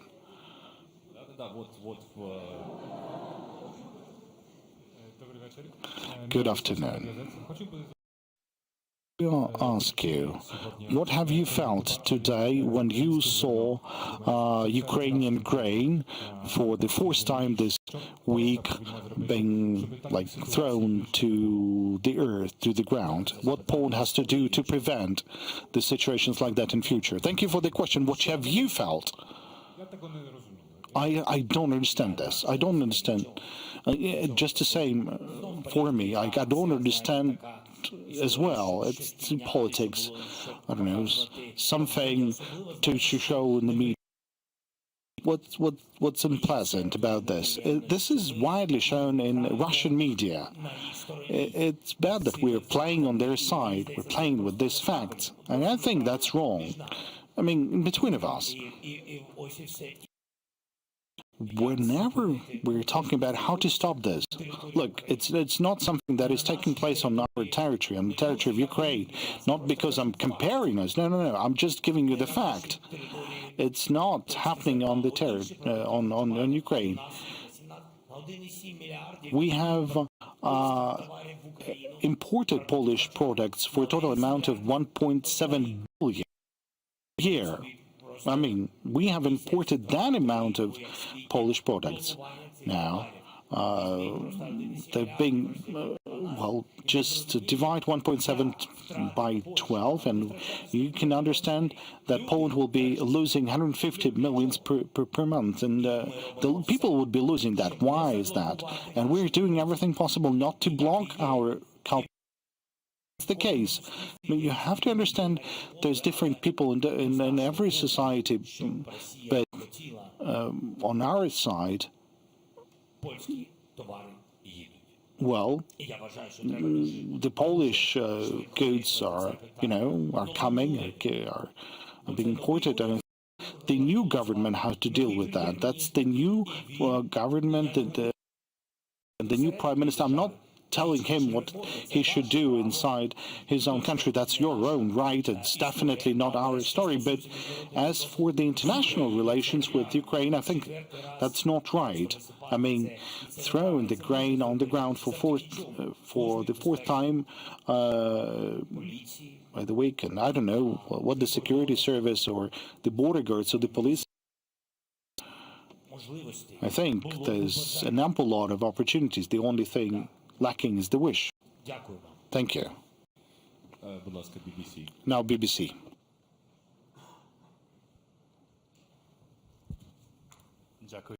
Mr. President, you've received a substantial amount of military aid despite the difficulties discussed. But the issue for Ukraine has always been speed, the speed at which it's arrived since before the full-scale invasion.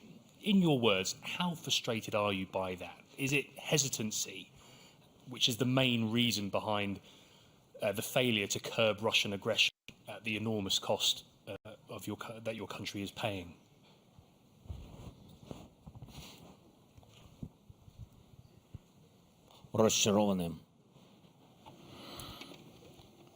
Frustrated.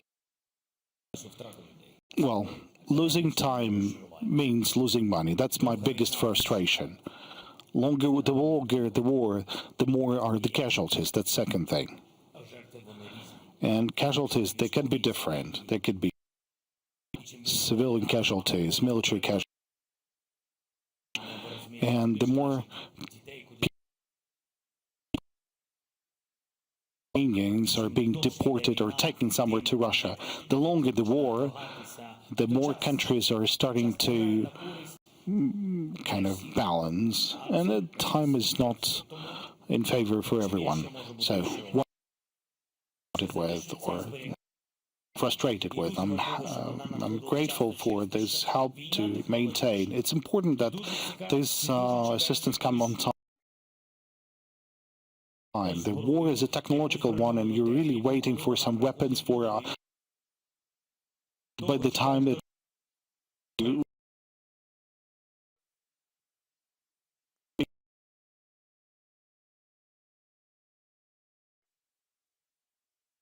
different means and missiles are the war. When maybe, let's say, we cannot lose the time. Okay.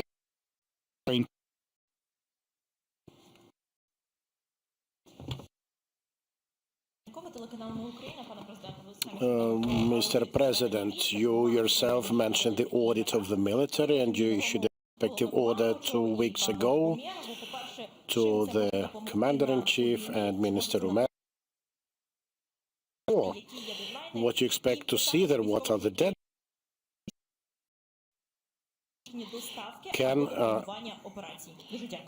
Can active officers be involved in the planning of military operations?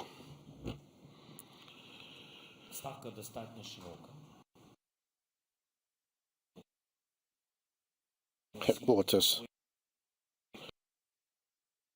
ocean. It comprises many officers. All of them are active officers.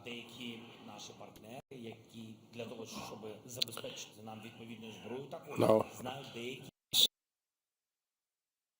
who are to provide us with weapons, also because this is a precondition for delivery of such information, of such weapons. So whenever so many recipients of information appear, the more of them, the more are the chances that the enemy gets this information. This is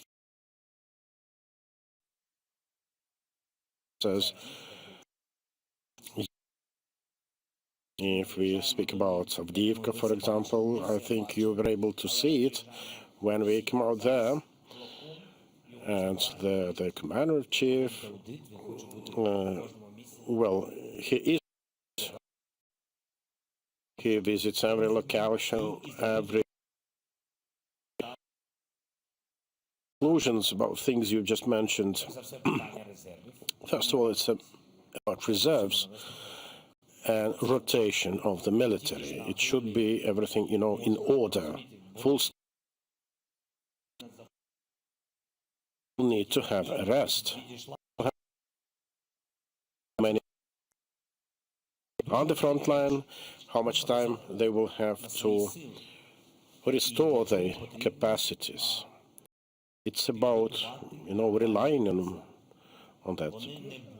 Next, it is necessary to properly train the reserves. To recognize we do have them, we need to correct them. In order to correct them, one has to understand what is happening. Not everything happens on the front line. So reserves, territorial defense, the paramilitary, then people at offices, why do they sit there? How many of them have been to the front line? I think these are all important questions to mention, but few. One is also about us and our partners.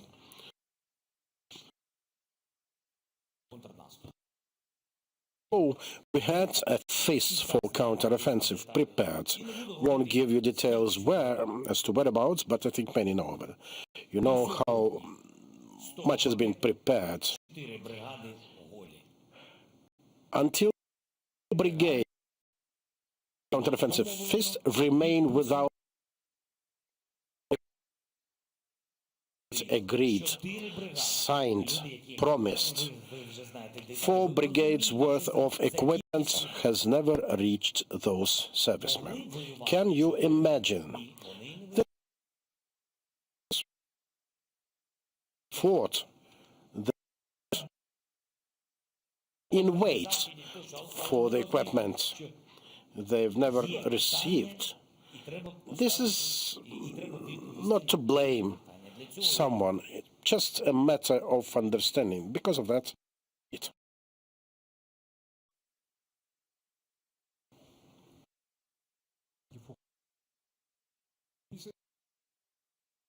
Commander Chief in Mr. Zaruzhny to Mr. General Zelensky. So, but we don't have clear explanation from you. Why you repress him. So can you specify that? And additionally, Chief, what is your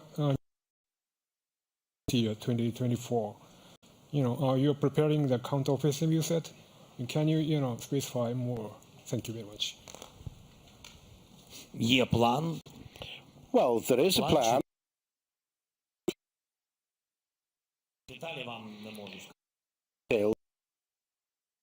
No right for that. The plan is related to a change in the military leadership. There will be several plans prepared information leaks.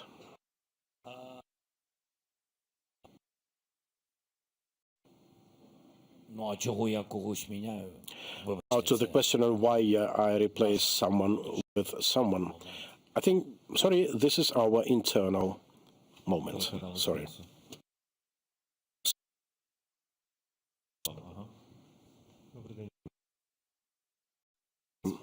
Mr. President, it's no secret that Russia's targets are not just civilian facilities, but also military facilities, particularly our. The journalists came to know those enterprises are included into a single portal for the disbursement of public funds. So, have any reaction from the law enforcement?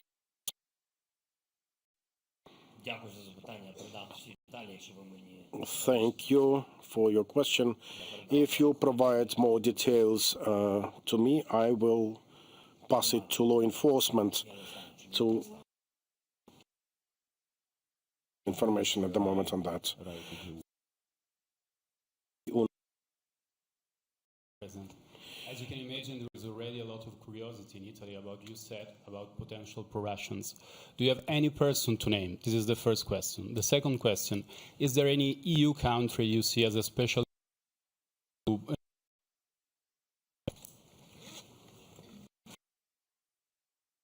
I didn't understand. What?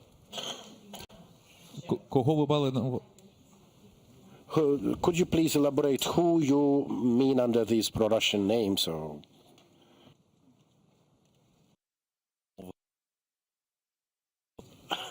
actually, why are you asking?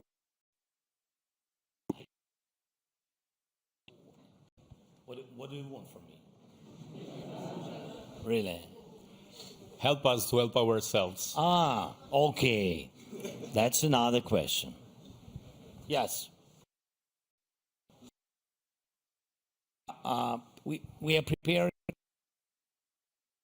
Italian, so there is a list of Russian propagandists that are the first, and we have big document with them. We push them to EU on the level of Eurocommission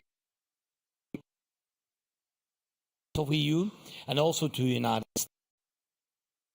This also about the business who has tough connections with Russians and who help them to overcome sanctions and etc. So such lists we can join by what the format. We will think how to do it.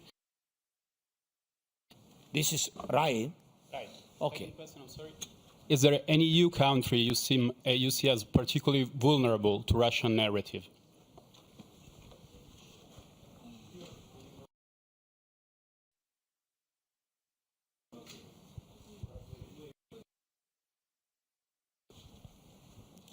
Я думаю, їх немало. I think not quite a lot of them. Yeah. Here. Я думаю, немало таких. Quite many of them, to be frank. Eastern Europe, where had been present in due time. Yeah, there are element communities there and groups regularly supporting Russia's narratives, and Russia, I think, it helps them going with it in invasion. People of the country. What could you do about it? There is influence, lots of money spent on that in Europe, and not just there. Lots of money have been spent by them in the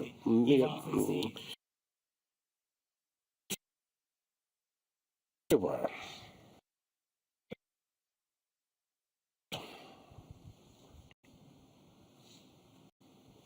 Доброго дня, Валерія Кондратова, Ліга.нет. Mr. President, do you keep the tabs on surveillance over big journalist group? And if it appears that state security service is behind the operation, are you going to replace the persons? I think I did provide a response.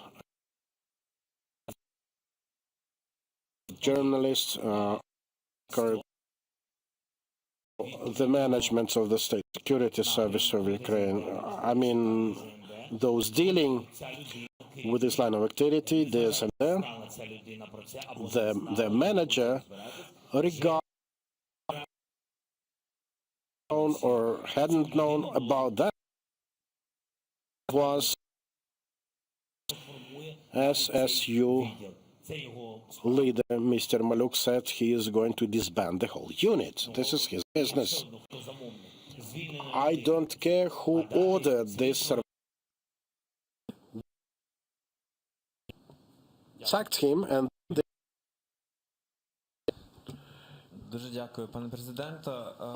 Mr. President,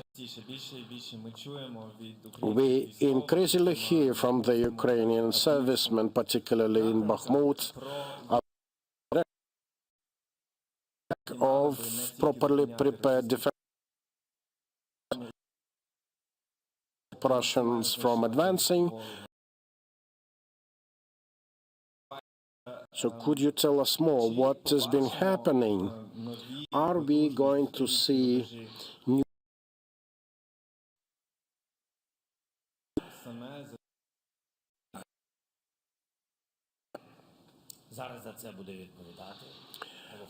it will be the responsibility of the Commander-in-Chief and the Minister of Defense right after the audit when we see the weak spots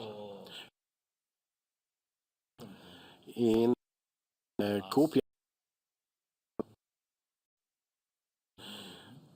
Everything was done to a very high standard, and this served as an example to others. Prima TV Romania. Thank you very much. Mr. President, so-called Transnistrian from to be part of Russia. If this will happen, what Ukrainian will do? I mean, how would your country react?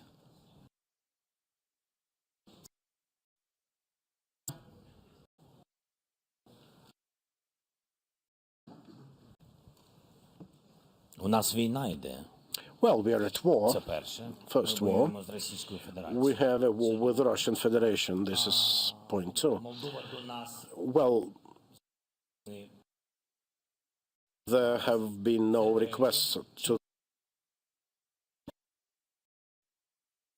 I'm not sure that next week the Transnistrians or whoever intends to kind of become part of Russia will do this. From the information, Germany. Mr. President, my name is Volodymyr with German television. We're based here in Kiev. Mrs. von der Leyen has just proposed, to have an armament ministry or commissioner. How aspiration that it took Europe's threat that comes from Russia, and how do you look at it? I mean, you want to be part of the EU, you will be, you want to be part of the EU. How do you look on that it takes Europe so long to how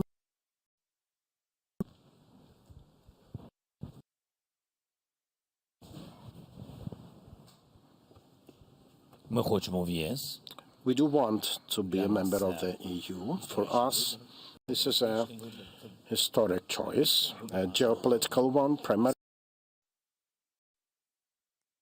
have opted for, and no,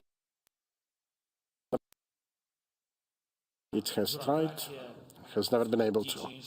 Now, in terms of bureaucracy, in whatever European institution, in whatever alliance, this is a complex thing, a challenge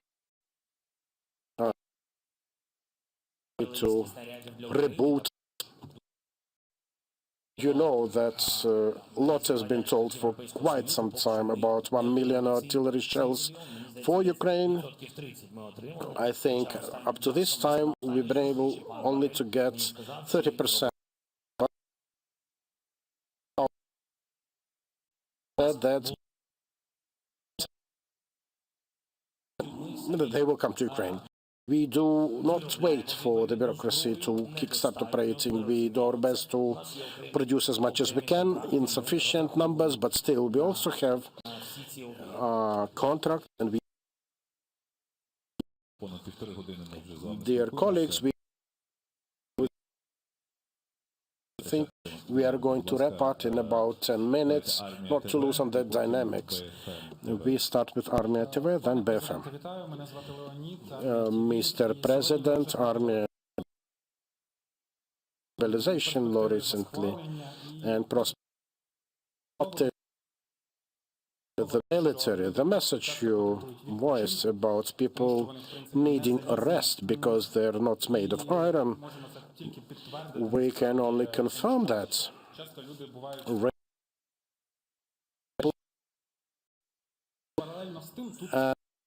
That we see groups of people in the rear who feel quite freely, who live and systemically undermine the drafting process, be them bloggers, try to posit that this is wrong. We have never declared war. They come up with ideas and suggestions how to dodge the drafting and so on. And given this is one of the threats to the draft, how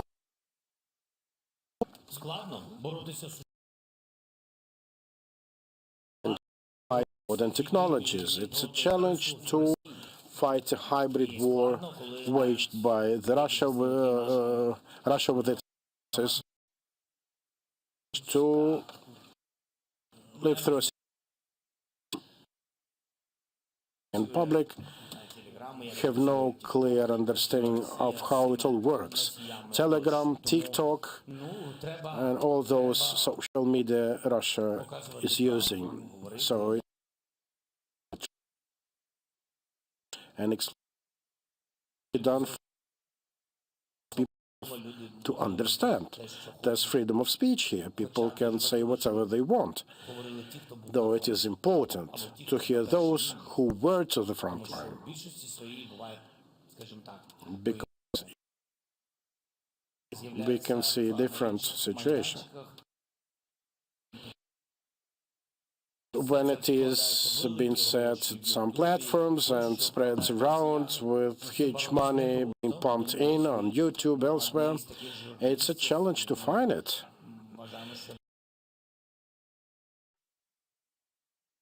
Representatives are the public with real information. I do understand it's not possible to live in an informationally clean society, but we need to be realistic, and this is important. I think this is important. From us, we need to do more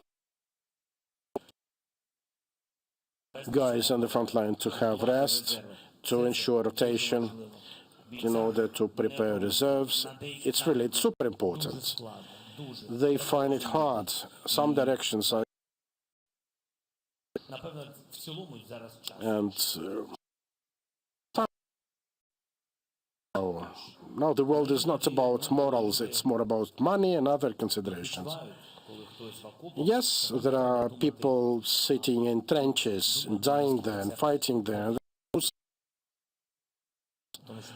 Maybe it's a matter of yes, because those basking in the rear will be definitely go against the head to those who fight. If we can do something.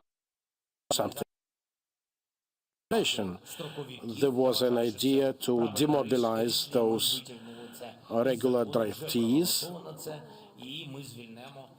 We took this language out of draft servicemen, after completing the service, will. I also have a question about mobilization.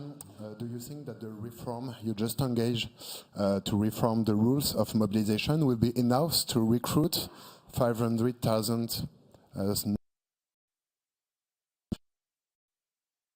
further at was? Thank you. Ви просто трішки не зовсім розумієте, що відбувається. Well, you maybe don't have a full understanding of what is happening. We have the mobilization in Ukraine. Do you have the translation? You have to check. Found? Translation, good. So, from the very first mobilization during the martial law period, so it goes all the way through that period. The amendments to the law on mobilization that and others, there's a lot of amendments to the fact that in general mobilization, there's some matters, some details were unsettled, like the situation with the draftees or settle holidays, how much time would you need to serve, or what would be the terms of training. So the certain parameters were changed. The law on mobilization, it was originally drafted. Every country has its. In certain cases, that legislation might not be up to the realities of the war. So it's not the reform, it's additional norms to the law that is valid or in any country. So if we would changes do we need to introduce and how many people do we need to mobilize, we'll just need to wait for this to happen. It's important. Where are these mobilized? We'll need to.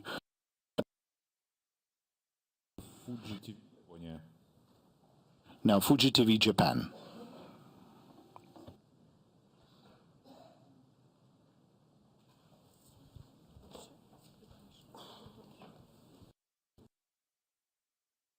President, we are from Japanese TV station.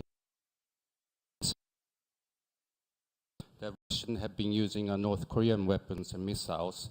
How concerned are you, and what can world to do to prevent from happening?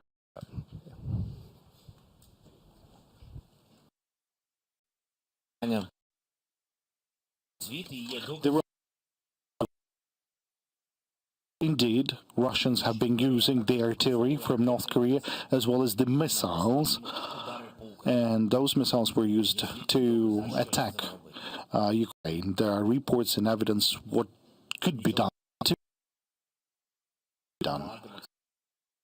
You just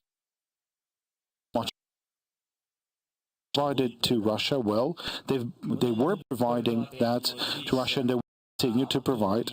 I don't think they will provide more than the numbers that we know. We know their total. These are still Soviet type of artillery. The amount that they've transferred to them, I think there was a decision about 1.5 million artillery shells. I don't know about the missiles. They have used those missiles, that's the fact. Two final questions, Channel 24, and then. But there's one more positive signal. I'm sorry, just a compliment to the colleague from Japan. If Russia is using Iranian Shaheeds and the artillery from North Korea, they're so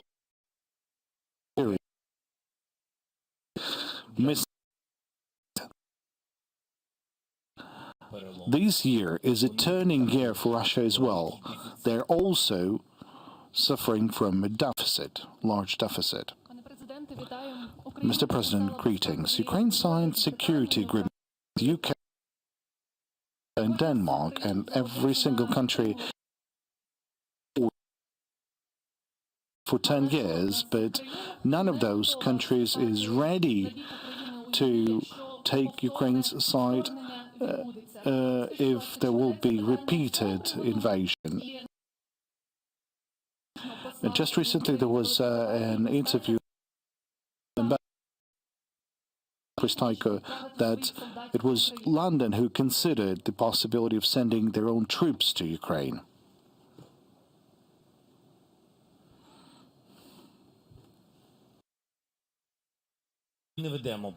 We do not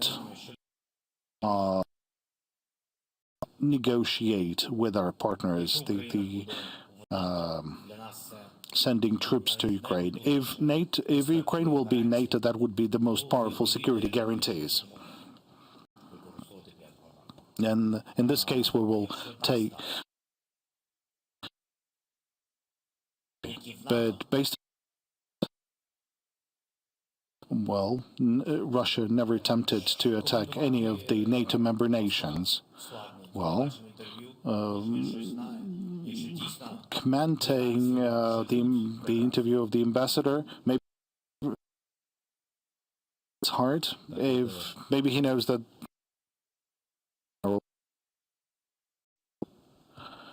Mr. President, Latvian public broadcaster, Latvijas television against Samoliņš. So we are meeting here as a second anniversary of the full-scale invasion.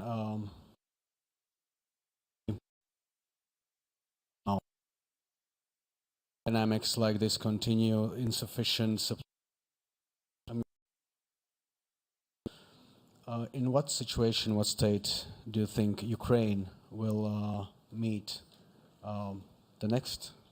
If we meet after 1 year, what do you think will be the situation if the dynamics continue like this?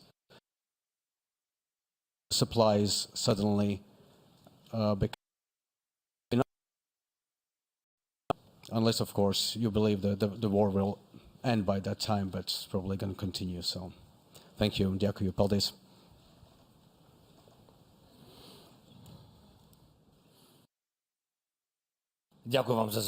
Thank you for the question. It will be difficult for us during the next month because there's different aspects in the United States that has an impact on certain country, even though the European Union, by it will be difficult for us in March to have this period of kind of different waves, both political and financial pressure. So Russia will be preparing for a counter summer or maybe in the end of May. We'll be preparing for that as well. Their fight, starting from the 8th of October, I believe resulted in preparing our plan. We'll be preparing our plan in the United States, and then we will understand what's going to happen next. I believe we will be able to organize the first summit, and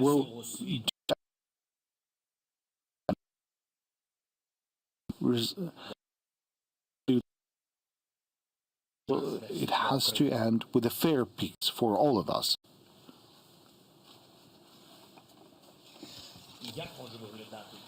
How this year might look like, or the end of this year, what you've asked,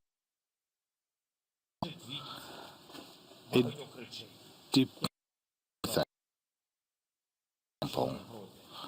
One example, air defense.